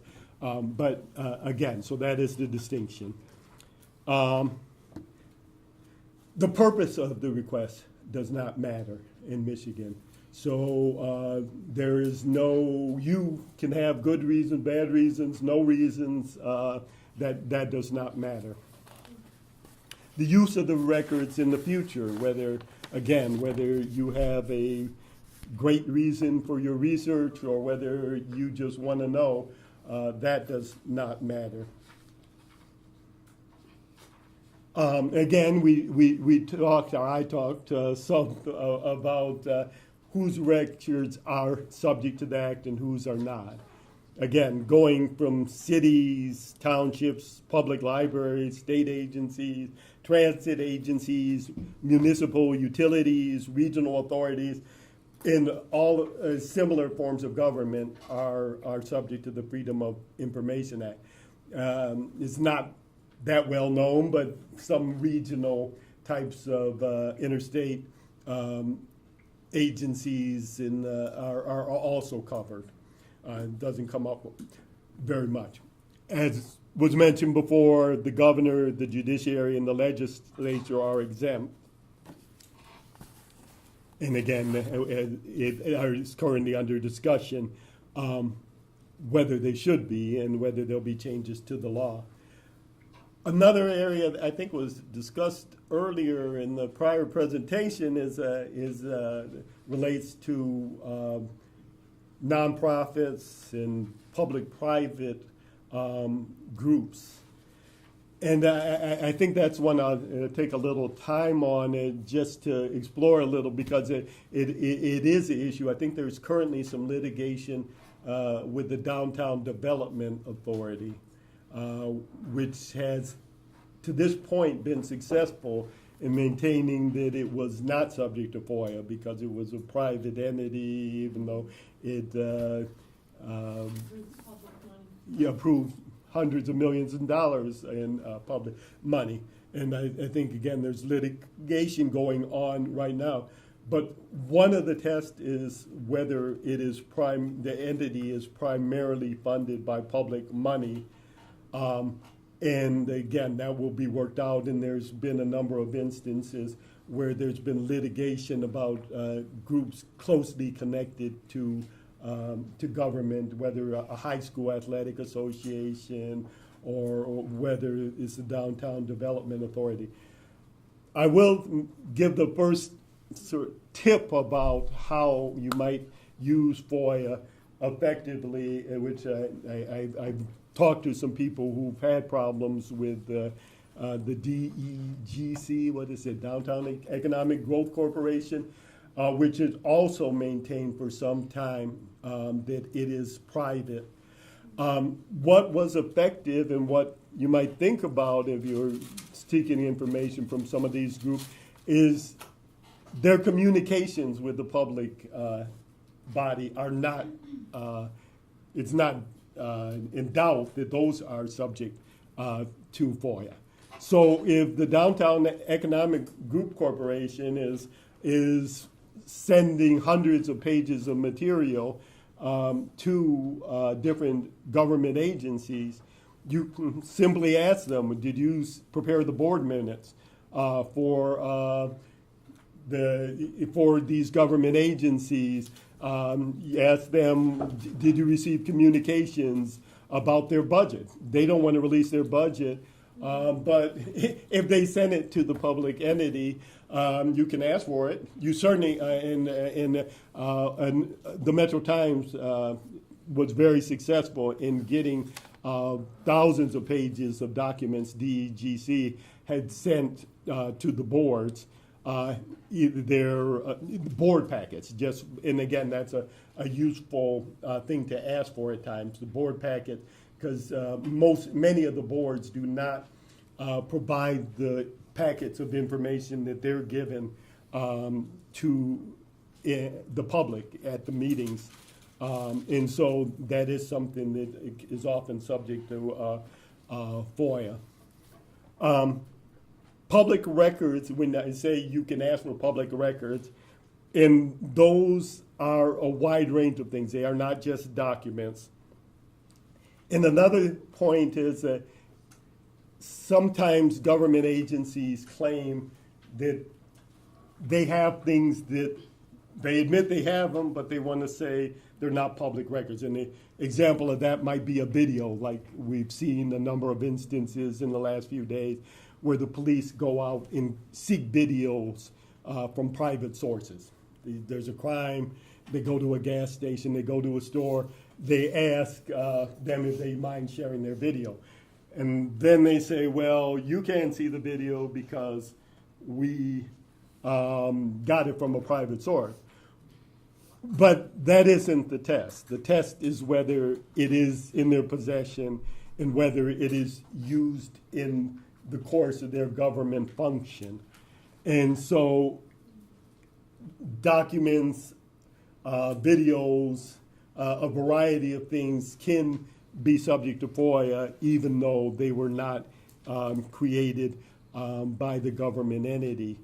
Another thing that is common is that governments hire some group to do some government-related task. And then they want to claim that, well, we don't have this record because it's on so-and-so's computer.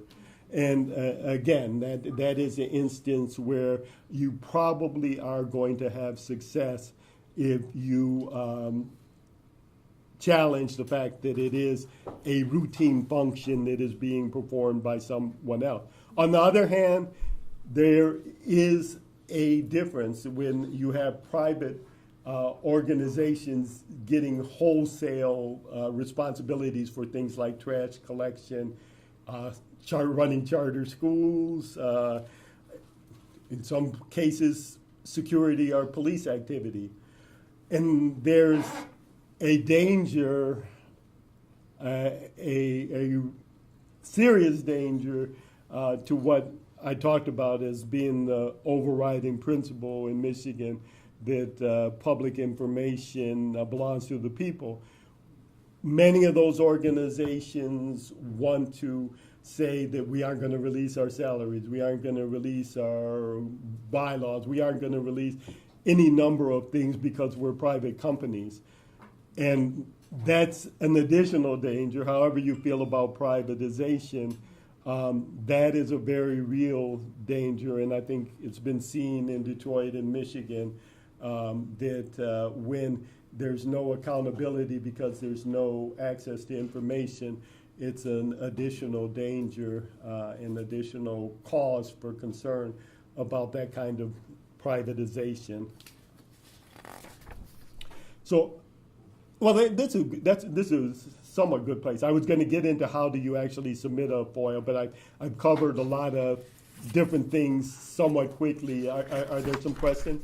Yeah, quickly. So just to make sure I'm understanding this correctly, if you want information about a private, quasi-private entity, you can't FOIA them, but you can FOIA the governmental agency or entity that they are working with. Yeah, interesting. And I would not assume, unless it's well established that you can, but if you seek that information, you get that response, that is an alternative course of action. I think sometimes it had been assumed, like I think it had been for years with the Downtown Development Authority, that they were correct in claiming to be an organization that was not subject to FOIA. Again, recently there was litigation, which is still ongoing, in challenging that.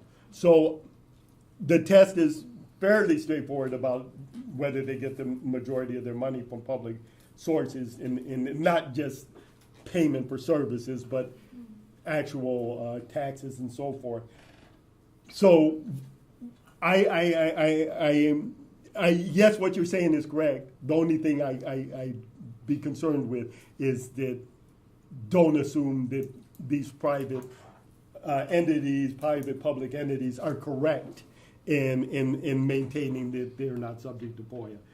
There's been relatively little litigation around it, and it has not been consistent in their favor. Was there another question? Yes.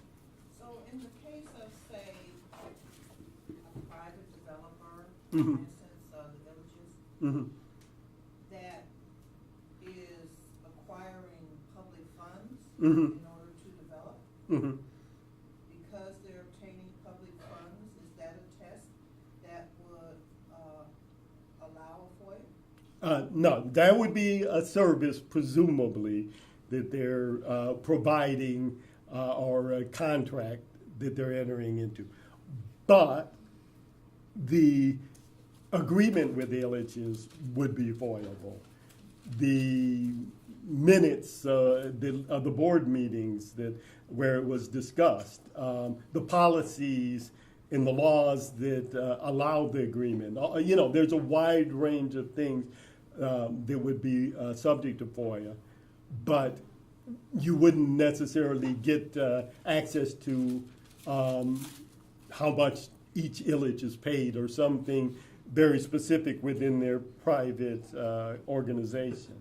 So you could possibly obtain some information, but not all. No, not yes. And some of the information, it could be quite substantial because depending on what the nature of the contract is, I think we've seen some of that in the land bank. That they had standards for reporting information and standards for ethics that were different than the local standards. And when you go after the information and the federal authorities compile that information, it might be quite useful in quite a bit more than what was required by the local government.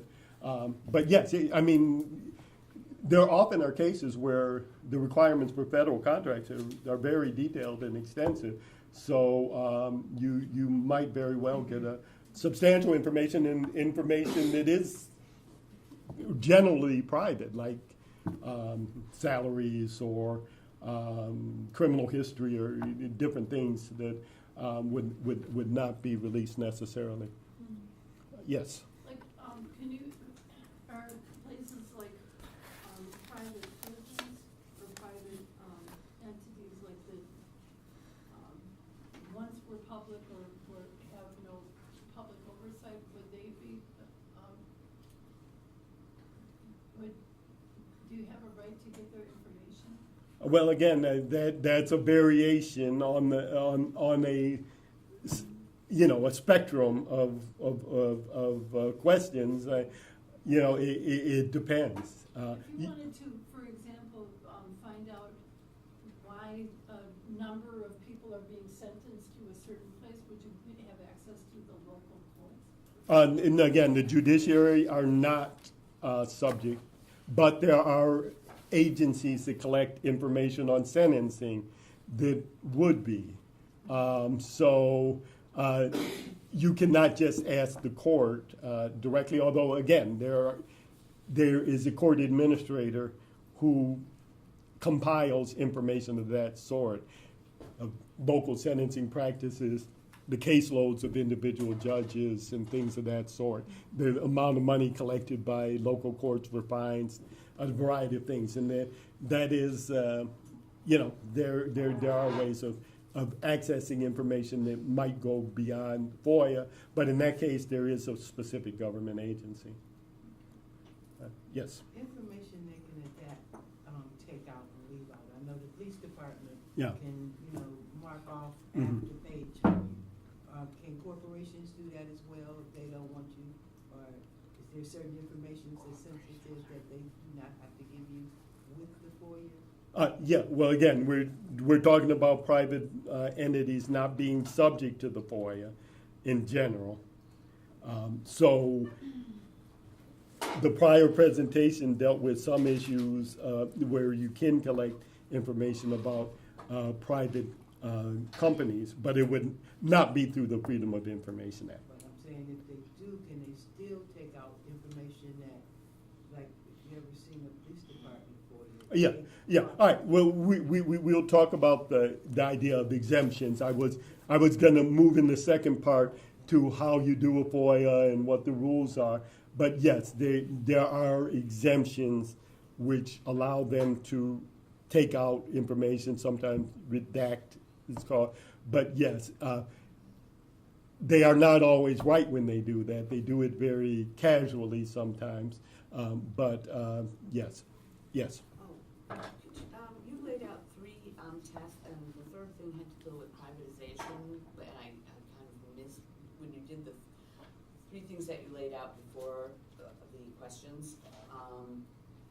First one was things that they said are public information, private information, like when they take a video, but Yeah. not really because they're using it in, Yeah. in their agency.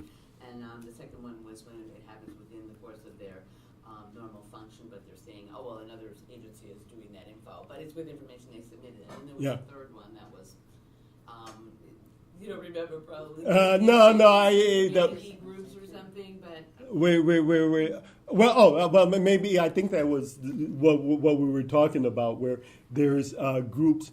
And maybe I used abbreviations in that. That's what. That public entities are privatizing some of their information by giving it out to other groups. Or Right, that was the second that you set up. But I also talked about a type of partnership, most commonly in Detroit area, the Detroit Economic Growth Corporation and the Downtown Development Authority. The Detroit Economic Growth Corporation claims it is an advisor or a resource for government agencies, and that they are not, in fact, a government agency themselves, but that they're only helping the government by providing analysis and administrative support and preparation of board minutes and things like that. All right, so even though they have a very well-established relationship with the government entities, they're claiming they're private and that many aspects of their operations are not subject to FOIA. So I was suggesting that one way you can address that is you can ask for the government agency what their contacts were with the private partner, and that could be quite a bit of information. In the case of Detroit Economic Group, if you ask for all the board packets, it's thousands of pages a year. And the same thing with the Downtown Development Authority. I was saying that is currently being sued. That's the agency that approves grants out of taxpayer money. And again, to me, it seems a somewhat weak case that I'm surprised had not been taken up before for them to claim that they are not subject to FOIA, but that's in litigation right now. But again, they deal with hundreds of millions of dollars of taxpayer money. Yes. Oh, all right. Yeah, she had her hand up. I didn't realize she was so casual with it today. Yes, Cindy. Well, I have a question, but on her point, I think the things that you said was if the document or video is in their possession, and if they use it to make decisions, and then the third I think you said was if they have, if they're dollars or if they're funded from public resources. Yeah, that could be and then that's a somewhat different situation, but you're right. It is a private or a nonprofit could be considered a public entity if the majority of its funding, not its service money, its contract money, but the majority of its funding was coming from public sources. That's a specific test in the statute that would take them into the range of a public body. So that's not just talking about a public body having a relationship with a private entity. It's talking about them actually being considered a private, or public body, excuse me. Cynthia. Okay, and my question is, early on you said that there's a website that can give you a good overview for federal FOIA. Yeah. And what website is that? It's in the key websites in the back, and it is it's just FOIA.gov, I believe. Okay. There's also you as a lawyer, again, I referenced the Reporters Committee is very good as far as having actual case citations and statutory citation and analysis that goes beyond just a quick summary. So if you wanted to get into something in detail, that would be the best source. Thank you. Yes. I just had a general question. I haven't read the policy on it, but maybe you would be able to respond upon. Is the court or judiciary essentially banned from the FOIA request because of the power subpoenas to keep any information that might be available about an organization subject to, I guess, kind of the ethical standards of a court hearing where a lawyer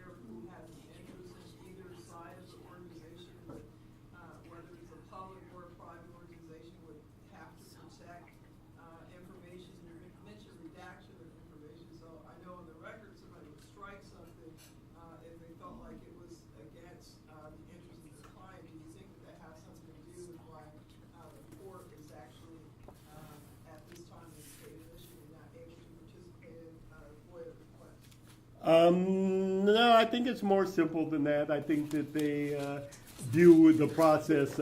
There's a process for reporting on court proceedings with transcripts, and that is well established, and there's court documents that are in the file and are open to the public. There is an extensive law in Michigan dealing with access to court records and orders, and you can get those. So it's just a decision in the law that the judiciary are not considered public bodies. They are not defined as public bodies, and therefore the FOIA law doesn't apply to them. Even though they're publicly elected, that's why I asked, my question is really, is it an ethical question in your opinion? To keep them unbiased? No, I don't regard it. I wanted to know for myself so I can invest later. Yeah. Or there was a court hearing coming up, and I being not me, but somebody who is an I who is a judge. Yeah. I think that could be an ethical question. Well, I don't understand it that way.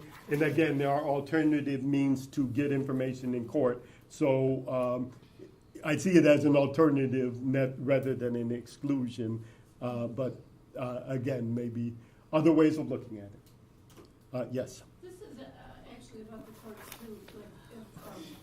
Like if the court administrator made some ridiculous rule that nobody's allowed to bring a pen into 36 district court, would there be any way to access the correspondence about that among the public? I think there actually is a rule-making mechanism for courts in a process, and one that relates to information, which I've been interested in challenging and maybe will at some point, although it's not a FOIA matter, is Wayne County has a rule about getting copies out of court files that charges people $3 a page. I believe that that's inconsistent with the Supreme Court's rule that the documents should be provided at cost, basically, so that would be part of the rulemaking. The Wayne County had to submit a rule to the court administrator, allowing them to set that as the rate, and it could be challenged, at least in the way of writing a letter or an argument, that it is not consistent with the Supreme Court's rule. But moving on to how do you submit a FOIA request? And again, maybe after this portion, I think we'll maybe have a even more interactive portion dealing with how do you take steps to make it more likely that your FOIA request will be granted. So how do you submit it? Again, going back, FOIA requests are in writing. They're directed to the FOIA coordinator. And they describe a record that fully enough for them to be found by the public body. There's been a change as of July 2015, which puts a lot more responsibilities on public bodies to have information on their website. If there is a website for the government entity, public body, they have to provide FOIA policies on that. So that, for those who use the internet, that's an easy way to find who specifically you send a FOIA request. If you did Detroit Police Department FOIA, you would come up with the website where they set out their rules and procedures. On the other hand, if you're like a small community, I don't know who, probably someone, I don't know if Inkster has a FOIA policy. They may or may not. But if they don't, you can send a request simply to FOIA coordinator, City of Inkster. And so they have a responsibility to direct the request to the appropriate official, not just theoretical, but it's actually in law that they have that responsibility to address the FOIA request. But again, most public bodies now are going to have a website with their FOIA procedures, with a named FOIA coordinator, with an address, often with an email that directs you how to or who to direct the FOIA request to. And again, if not, then the head of the public body is suitable address for you to mail it. It has to be in writing. Some people I know get into very, they think close relationships with government officials, and they call people on the phone and say, well, you know, I'm looking for this. And I think it's a poor idea. You have a lot of protections under the Freedom of Information Act. It places responsibility on the public body to respond to you, to respond within a time frame. It imposes consequences if they don't. And if you're giving it up by saying, well, hey Joe, I sure would like those records, and thinking. That's my opinion. It's a poor substitute for the protections of the Freedom of Information. Upon receipt of it, and that's another thing, I'll get into that a little later about how to assure. But they have 5 days after they receive it, 5 business days to respond, but they can ask for an extension, not ask for. They are supposed to explain why they are seeking it, but they automatically get an extension of 10 more business days before responding. Previously, I would say that was it as far as the timing information. But there's recently been a case, and it's the one case I will discuss without prompting, which is the Kramer case versus Kramer versus Village of Oakley. And I don't know if any of you have been reading the paper about Oakley. It's the village where they were giving out police badges that allowed you, if you donated to the village, you got a police authorization to carry your weapon anywhere you wanted. And some people like, not Ted Nugent, Kid Rock and some others donated to Oakley and got these police badges. And one of or a number of local people wanted to get the list of people who had made those contributions and had that authorization, and it had been a huge fight over the last few years. And so it's oddly enough, it's a very small village, been at the center of a lot of Freedom of Information Act litigation. But there was a recent decision which I think is very bad one, but it has been allowed to stand by the Michigan Supreme Court, that says that if they grant your request, they say your request is granted, that does not mean that they have to actually provide the documents, that they can fulfill the request at some later time. They say it has to be a reasonable time. But that detracts from what I will talk about, which is your rights under FOIA and what you can do if your request is denied, which is litigate. Well, previously, litigation had a lot more risk for the public body because you could sue them. You had to pay a lawyer, or you had to get an agreement with a lawyer. But if you won, you were entitled to attorney fees and costs. But you had to win. So this puts you in the position of going to court and perhaps losing because they say that the time was reasonable for them to respond somewhere in the middle of the litigation, and therefore it allows those public bodies who treat the request somewhat cynically to use that as a technique to avoid responding promptly to Freedom of Information Act requests. Is that clear? Again, that was the only case I was going to discuss, but I hope I explained it in a way that's understandable. Any questions about that? Well, I guess a law could be passed, but right now local jurisdictions have quite a bit of authority on who they anoint as police officers. And the gun laws are only getting more lenient as we go along. So, yeah, I suspect that one is not going to change. So maybe it's really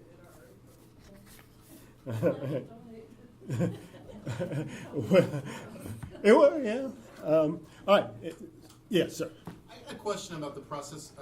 You hear a lot about like government agencies using exorbitant fees to kind of dampen people's interest, and I'm just wondering how that works. Is it all spelled out on their websites? Does it kick in as soon as you send a request, or do you get like notified how much it's going to cost? I'm just wondering if you could talk a little bit about that. Yeah, actually, that was the next subject. So you have well, just coincidentally. Okay. So you filed your request. So what happens? All right. I talked about they can grant it, they can deny it, or they can grant it in part or deny it in part. The fees, they may charge a fee for the copying of a public record. It is there, and this is another change that was enacted in July of 2015. It used to be another area where cynical officials and public bodies could get around the FOIA. The ACLU was actually subject to that, where there was a device that downloaded cell phone information basically instantly, and they were using it without a search warrant. And the ACLU asked how many times had it been used. Straightforward question. Yeah, because it's a fairly expensive piece of equipment. It was more like a spy thing than just a normal police type of thing. And, there weren't a bunch of them around the state, maybe a couple of dozen. So, pretty straightforward question. They said it would be more than $500,000 to provide that information. So under the old law, it was not clear that you were allowed to litigate just fees. They could say, well, we granted their request, there's cost a lot of money, but we granted it, and use that as a technique. All right, so I think that was what you were getting. The law has changed, and there are significant restrictions on that kind of response now. There are supposed to be an itemized response setting out what the search costs are. There's limitations on the page cost. There's requirements that you respond electronically if it's possible. And so there are a number of protections. And there is also now a clear mechanism to appeal fees. It is not perfect by any means because you have to do it very quickly, 45 days, and you have to go to the Court of Appeals in a lot of cases with universities and things, so you're going to Lansing a lot of time. But you have to prove that their request was at least 50% too high in order to get legal fees. So you could end up going to court, winning that they charge you too much, but it costing you more in attorney fees because you didn't meet the 50% standard. So it's not a perfect solution, but when combined with the requirements that they spell out what they're charging you for is far better than what it was before those changes in the law. Yes. So in other words, does there have to be a precedent set as to what the fee standard should be? No. The fees are fairly well set out as far as what they are. They are supposed to be the lowest person. The hourly rate is in 50-minute increments. It's supposed to be the lowest rate that would allow a person to actually produce the records, but there are some caps on it. So if it was that instance, I don't know what their claim would be as far as, I think they were claiming it was thousands of hours more than it was, someone who was making $500 an hour required to do it. But, they were claiming that it was, maybe $50 an hour, but 1,000 hours to, well, that still doesn't make sense, 10,000 hours to find the information. And so that was what their claim was. And they had to not put it on a form and really substantiate it. There are much stricter requirements now for substantiating what your claim is. And you have the right to challenge it. So do they have to provide the line item detail as to how much it costs and how? Yeah, it's somewhat line item. They still have the right to claim that a person, I've seen one from Wayne State where they claim it was a $250 an hour person to respond to a request for documents with someone's name on them, which seemed pretty unreasonable to me, but so they still have some judgment, but they are supposed to put it on paper, what they're claiming at least. Rather than just giving you the $500,000 bill for the search. I would say the single most ignored provision in the Freedom of Information Act, and maybe this is what I hope in the next year or so to challenge myself. But there actually is a provision in the law that says a fee can only be charged for the cost of search, examination, review, and the separation of exempt from non-exempt information. That was a question that came up about sorting out information.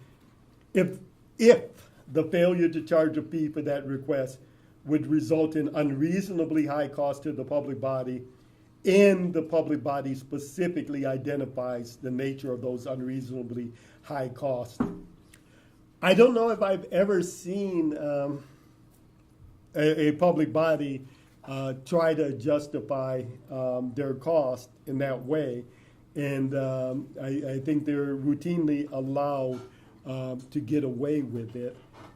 So that might be something that if any of you are subject to unreasonably high cost, it could be part of a court case. I have not seen many appeals of fees yet, but it is a possibility now. There are some opportunities for waivers of fees. It's far less generous than the federal system, where it's basically a requirement if a request is in the public interest, the government is supposed to waive fees. And there's a whole well-established area of law where people routinely, journalists and others, routinely have their fees waived. In Michigan, the law is that the public body may waive the fees if they determine it's in the public interest. So it is leaving it entirely to the government agency to determine whether they're going to give you a waiver and whether they believe it's in the public interest. And that, again, would seem to get into the area of whether you are favored by the agency, which, I don't know, I guess, usually it's not going to happen. There is an income waiver. The first $20 of a fee may be waived for a person who's receiving public assistance or presents facts showing inability to pay because of indigency. And there's a few mental health and disability organizations that are also allowed a waiver under Michigan law. Going, I didn't look at the time. I'm talking fast, but I wanted to have a little bit of a discussion. Oh, all right, we're not doing so bad, but I'm getting to the end of that discussion. What physical forms of records are covered? It is not document. I advise people not to ask for documents. A better term under the FOIA Act is writings or records, which covers electronic, handwriting, printing, photostating, words, pictures, sounds, magnetic tapes. It covers everything. So really, they should respond to you even if you ask for documents and give you other things, but it's better to ask for records than to get into that debate. Were there any questions before I move on to the next part about what can you do? I think one of the Kate called it an art of the FOIA request, and I think that is the part that is an art, because I think having requests granted and understanding why they're denied does involve some understanding of government and human nature and finances and a lot of other things. So I saw how many people had filed FOIA requests. How many people had FOIA requests denied? All right. Well, you won all your cases, so you're all right. You get a good lawyer, you're in business. Yeah. You put your head down. I was gonna. Did you recall why they said they denied and why you thought they denied? I was records with a group from different police departments around. Mm-hmm. We compiled some records Yeah. for people to access. Mm-hmm. Some places were good and gave us things, Yeah. and others just Did nothing. They stonewalled. All right. And why do you think they stonewalled? They didn't want to be bothered, or they had a bad record. Oh, all right. And what about you, Ms. Harada? Why did they say they denied your request, and why do you think they denied it? One of my favorite ones was I requested, as a school board member in Detroit under the first emergency manager, we realized that we were getting completely false minutes from our own board secretary. So they were leaving out important parts of what we were doing in the board meeting. So we asked for the transcript, the tape. Mm-hmm. And then we had to FOIA the tape of our own meeting. Wow. It was our own meeting, our own voices. So that's one example, and it's kind of like, basically, to me, information is used to just keep us, like, they wear you down. So we ask for stuff like the Southwest Solutions request I made where they said that it would cost $22,000 Mm-hmm. to get the documents between Detroit Public Schools and Southwest Solutions. And the law has since changed from that one. Yeah. And then the other thing is, like, you can give up by forgetting your deadlines. All right. Well, that's a good point. So you end up doing them over. All right. So anybody else want to comment on any experience they've had? All right. So what the law says is except as expressly provided, you are entitled to, in public records, upon a written request, as we've talked about, that describes a public record sufficiently to enable the public body to find the public record. So, with regard to my thoughts on, well, I had some thoughts into what I've seen as far as why they are rejected. And some of it is people are hostile. I don't think there's any question. I've had experiences with attorneys and local officials where they don't want to give the information and they're hostile to the people or the groups that are seeking it.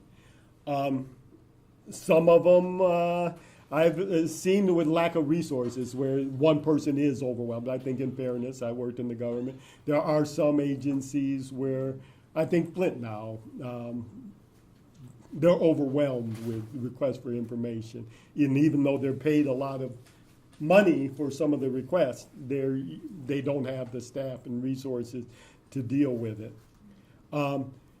I think there's sometimes a lack of motivation that their bosses don't hold them responsible for dealing with FOIA requests, and sometimes it is a relatively low person on the totem pole who's appointed, and that also gets into another thing where they can have a lack of access to records. That if it's the police chief's logs of where they've visited or where different activities, the emergency manager, they may not allow a lower level person access to those, and it's very difficult for them to ask. And until they're sued or something else happens, then they're not going to give the information. Sometimes there can be a lack of knowledge of the specific records and a misunderstanding of law. Yes? There's also another thing where in like Detroit, where we have an occupation force over everything, they don't care if they get sued. You've been there when I've heard. It's not my money. I've heard that half a dozen times from people who were involved. It comes out of the school budget, and they'll ignore things and get sued because they don't care. They're lawyers, they're hacks. So they're Well, the lawyers have said that. So those are some reasons. There are also legitimate questions about your FOIA request. Yes? Are those valid reasons, though? Oh, no. But I was talking about what are reasons. I was raising both. What were you told? Why do you think it actually happened? I think sometimes people write bad FOIA requests, and I was going to discuss some of the things you could do to avoid that. Sometimes there's legitimate misunderstanding of the law or disagreement about the law. But I certainly have experienced all of these things. And I think that I've seen people who file a lot of FOIA requests get very discouraged by it. And again, especially if it's a particular agency, if it's a water department and there's a bad person and your research is focused in that area, it can be very difficult. If it's the police department or a particular police department and your interest is focused in that area, it can be very difficult. But I have some ideas about things that could be done better. Some of them address some of the bad reasons, some of them address just good practice. As I mentioned about giving the FOIA coordinator the written request, I don't think more informal things, phone messages, emails that are not labeled FOIA are not a good idea. And even if you do have a personal relationship, write a personal message about, Mary, I thought it's great. How are the kids? How are you doing? I've attached a Freedom of Information request and do it in a PDF. If you want to be friendly, but have a document that stands on its own that's a FOIA request. Confirm that they actually received it. That's another thing. I've had any number of cases where people come to me and say it's been so long, and then they say they didn't receive it. Confirm it. Either have some kind of mail where you have a record, or have an email just to ask them if they received it. One of the most important things I think you can do with Freedom of Information Act requests is describe the request in terms that are used by the agency. And I don't know, an example, if you're asking for police incident reports, if you know the name of the report, if it's a Form 63, ask for all reports, all records of police shootings, beatings, whatever, including Form 63s. If they discuss on their webpage those kind of, they say incidents are down, and that would be something Chief Craig would say. Yeah, incidents are down and the people love us and we never have any violence anymore. Use the term. If he's making that claim that statistically they're reduced, use the quote even about what are information do you have or records do you have of incidents of violence or whatever. But one of the most common things that responses with the FOIA request is, we don't know what you're talking about. You don't know everything we know as government officials, and you're going way beneath us with your request, and I'd love to respond, but I just don't know what you're talking about because, and so if you use those techniques to use terminology, use forms, use requirements that they're subject to, you're going to make it very difficult for them to claim that they completely don't know what you're talking to. And I think that also gets into another thing that I think when you're looking at a FOIA request, especially if it's one where you're willing to really push it and you need the information, you really need to think in terms of how it's going to look to other people.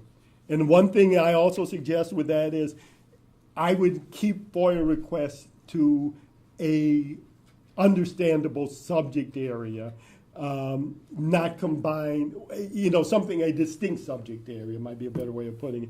I would not put a request for the police shootings with how much vacation Chief Craig took, with evidence of sexual harassment. I would have those as three separate requests. You can ask for a lot of things within them, but I think it's very helpful in defending the request if you have something that someone would look at and say, God, well, why can't they answer this? This isn't like they are going to take 2 months to respond to everything in here. It's, it makes sense. It's reasonable for them to ask. It also allows them to grant or deny and you to litigate or challenge different requests. They might be perfectly willing to talk about, the number of sexual harassment claims, but they might be completely unwilling to say how much vacation Chief Craig gets. You just don't know. So it allows you to separate out the information, and I think it also causes you to be more careful and describe more clearly what it is you're looking for. With regard to exemptions, there's a whole bunch of them, but these are the areas that are expressly set out where you don't have to provide information. And again, what do we know about FOIA law? Generally, you are supposed to get it. It is supposed to be the normal result that you get the information, that they're supposed to prove that you shouldn't get the information, that in court bear the burden of showing that there's a good reason. If they deny your request, they're supposed to explain why they denied it. So that would be the main thing that you should do, is request the express provision that allows them to deny. Ask them to explain why they're redacting, if they are redacting. Ask them if they say it's privilege. Ask them why, what privilege, what dates, explain themselves. They have the responsibility to explain themselves. And with all of those exemptions, they could be public safety. I represented a client who was seeking information about broken fire hydrant. And the police chiefs, or the fire chiefs, it's sort of the director of both, said that it was a security issue to release where broken fire hydrants were, even though they have a yellow thing around them and you can see them from half a mile away. And if you're on that block, there's a broken fire hydrant. But they said it would cause arsonists to go to that area and set fires. Well, you know, again, you ask them to explain what they're really saying, and sometimes they will appreciate that what they're saying is somewhat ridiculous and can be justified in court. Any questions about that? I did not get into all of the exemptions, but it's the same rule. And there's one other important thing about them. The exemptions, again, are reasons they don't have to give. That it's an invasion of privacy, that it's attorney-client privilege, that it's will create security problems. Those are examples of reasons why they might not have to give it to you. But again, they have to justify it. They have to explain. They have to prove that what they're saying, or offer proof that what they're saying is correct. But with almost all of them, there's a couple of exceptions. Even then, they don't have to deny you the information. It's a basis where they can legally, but they don't have to. It's up to them to determine whether that you're going to get the information. And that's going to relate somewhat to what you can do if a request is denied. So there's a few exceptions. One of them is the privacy in schools requirement. You aren't supposed to give out student records. It's a legal requirement. You can get in trouble if you give out information about particular students where they're identifiable, what their medical issues are, or maybe their grades, their discipline issues. In those situations, they can't give it to you. But I've seen them deny requests that specifically said this request is not for FERPA information. We don't want any specifically identified students, but they still deny it. So then you're going to be able to prevail if you challenge it, if you do end up in that situation. Any questions before I go on to the last topic? All right. Well, what can you do if your request is denied? And there's a lot more information, too, about exemptions, and that's part of it. Yes? So before we go there, Yes. are there any restrictions on what you can do with your information if your request is granted? No. That was, again, there's no restrictions on why you're doing it. There's no restrictions, other than legal restrictions, that if you did something that would get you in trouble, making an allegation that Gilbert stole money because of X, Y, and Z, you could get in trouble for that use. But no, not just for using the information, printing the information, publicizing the information. No, I would say I don't know of any examples where that would be the case. Yes. I want to just follow that though, when it's for the public good, like when State Representative Ellen Lipton FOIA the EAA information, and they wouldn't give it to her unless she paid them $2,000. So she paid it, and then she put it on her website. And the same thing that Jerry Goldberg and David Solon, the group, did with the Jones Bank emails that they had gotten. They put them up and made them very public because they were really important to the public. Yeah. To have them, and then when somebody paid for them, they made them public, which is what a citizen would do. No, exactly. Yeah, and that's like, kind of where I was going of like, are you free to republish it as you choose, like, as widely as possible? Yeah. And it often is done. And some sites do. I think the Motor City Muckraker is one that has used a lot of FOIA information and publicized it. All right, so what can you do if your request is denied? Wow. Yes. Where are you going to in your materials? I know you're going to the next phase. I'm just trying to catch up with you. Oh, the materials don't follow my outline. Oh, I was wondering. Okay. They are independent. They are. Okay, that's good. I have an outline. I'm talking. I'm discussing. Okay. All right. That's why it's interactive. And if you want to, like I was pointing out. No, that's fine. I just wanted to Yeah. make sure No. I was pointing out, like, if you had a particular interest in cases, in citation, there's some websites that deal with detailed information. There's a summary that goes over a lot of the things. I'm trying to probably get more opinions and more practical points in rather than just reading something from an outline. So, all right, and these are definitely opinions I'm giving right now. So, so what can you do if your FOIA request is denied? you can give up. That's one thing. And I've seen a lot of people do it, even people who are really dedicated activists. And a lot of it's out of frustration. But again, I think that when you recognize that the statute, the law, is really in many ways in your favor, and I didn't talk that much about litigation and obtaining attorney fees. I'll talk a little bit more. You can use an alternative process. There are, sometimes we talked about the judiciary. There's some alternative means. If you were mistaken in what you were seeking, like if it was something that you could get from an alternative means, then maybe that's a good idea to move on to something else. Or if you don't have time, it can be a slow process trying to get documents under the Freedom of Information Act. If you're denied it, and if you know that it's going to be a fight. But the bad part of that is that it is a very, very powerful tool when used successful. The second one is one I think is sort of underutilized. It's sort of an obvious one, but which is file another Freedom of Information Act request. It doesn't cost you anything. Maybe they had a point about what they told you in the first place. Maybe you go back and look up some more information and make a sharper request.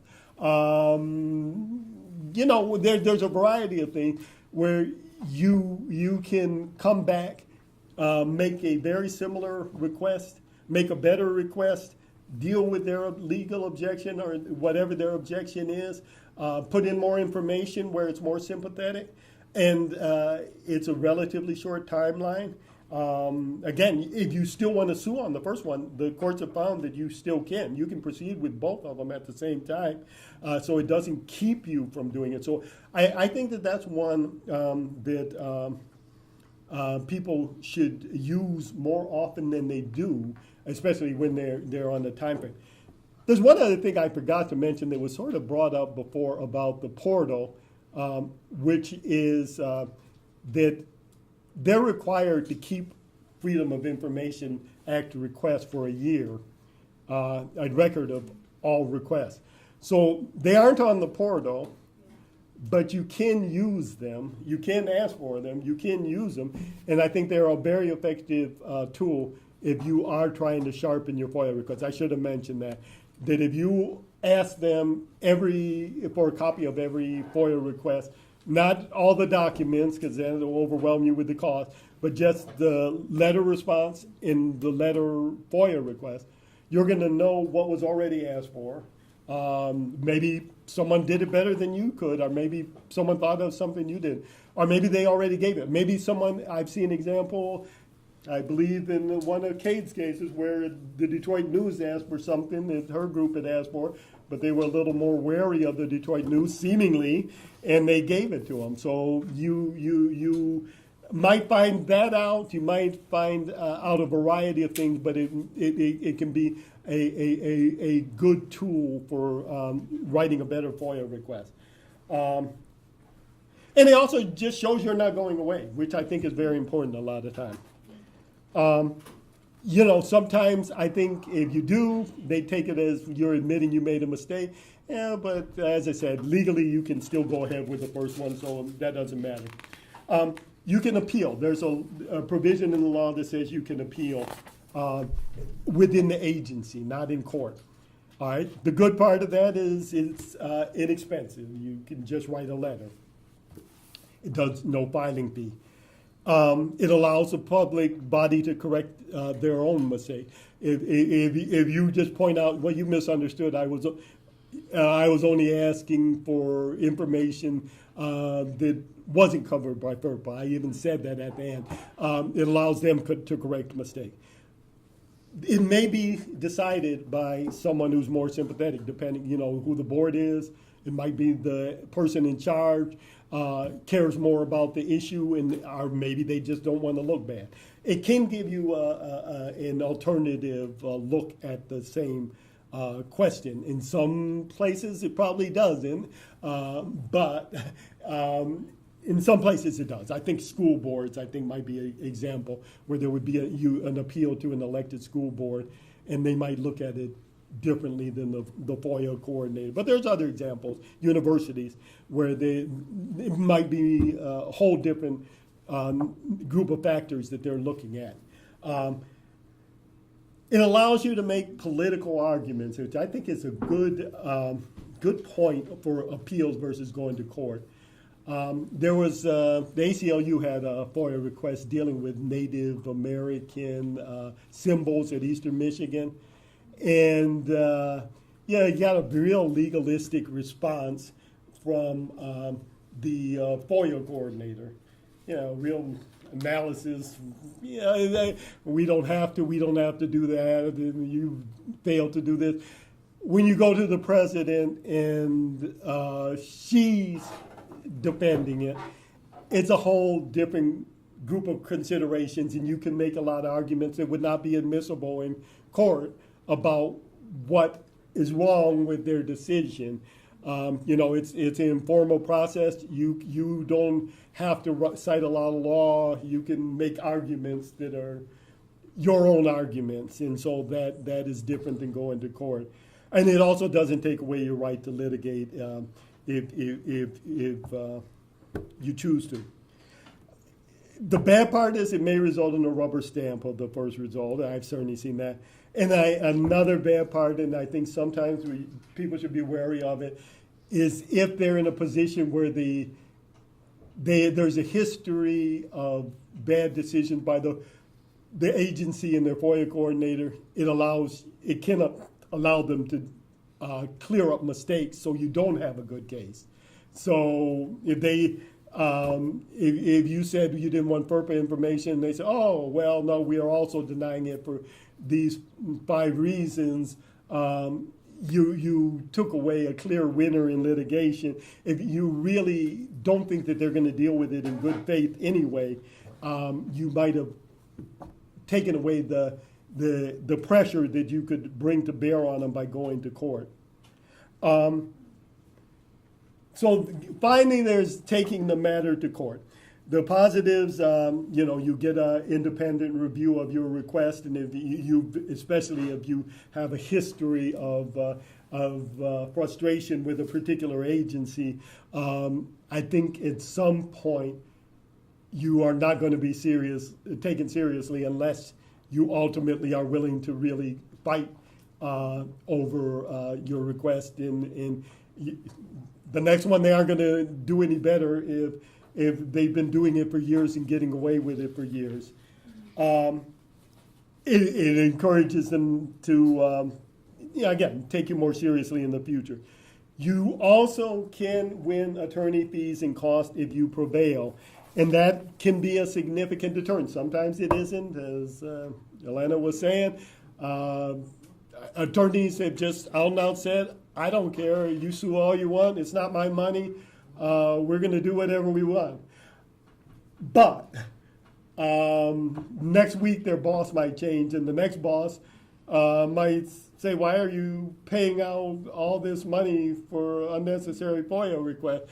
And so you never know when it's going to change. And it's a matter of degree. Even the people who don't care, at some point they might start caring if it's enough money. The bad part is it's relatively expensive. All the other things were, basically the cost of a letter. You have to reach an agreement or pay an attorney, and it can often be very, very slow. It can take years. It seems like simple litigation, but it is litigation, and the court system is very slow. But those are the things you can do. I hope this has been helpful. If you have any more questions, I'm happy to answer. I'm sorry, but I find myself I'm talking pretty fast now. but I wanted to get you out fairly close to what was stated as the deadline.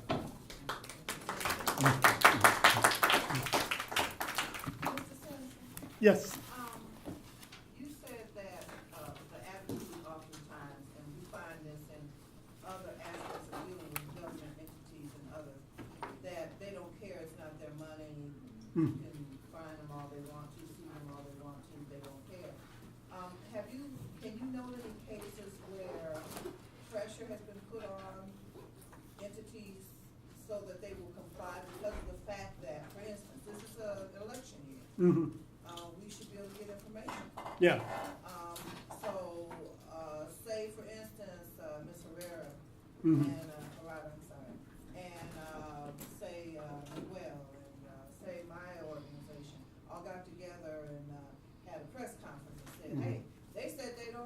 Yeah. Have you found any cases? Well, I think the best example of that was the Educational Achievement Authority. You know them with Eastern Michigan. Eastern Michigan, the faculty and others went to them and said that, that the university shouldn't be associated with them. And among the things they said was there's a complete lack of transparency. And they brought up an example where they had a program with for special education students. It was a private group, and they would not release any information about it. The faculty passed a resolution based on that, and Eastern Michigan ultimately did disengage from their association with the Education Achievement Authority, which was one of the reasons it's no longer going to be in existence. So yes, I think it can be part of a political strategy through media. It can.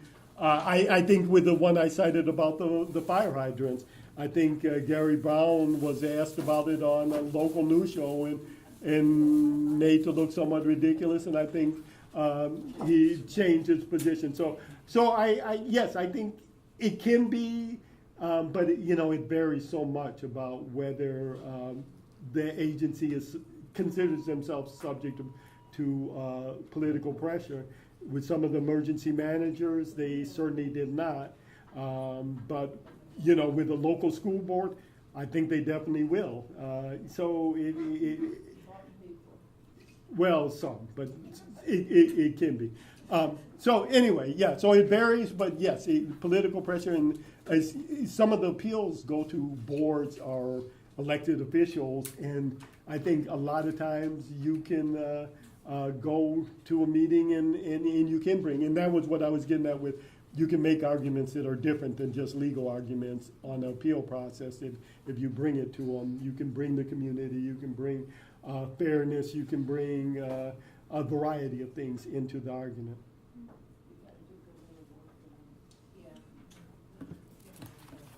All right. Well, thank you all. Thank you.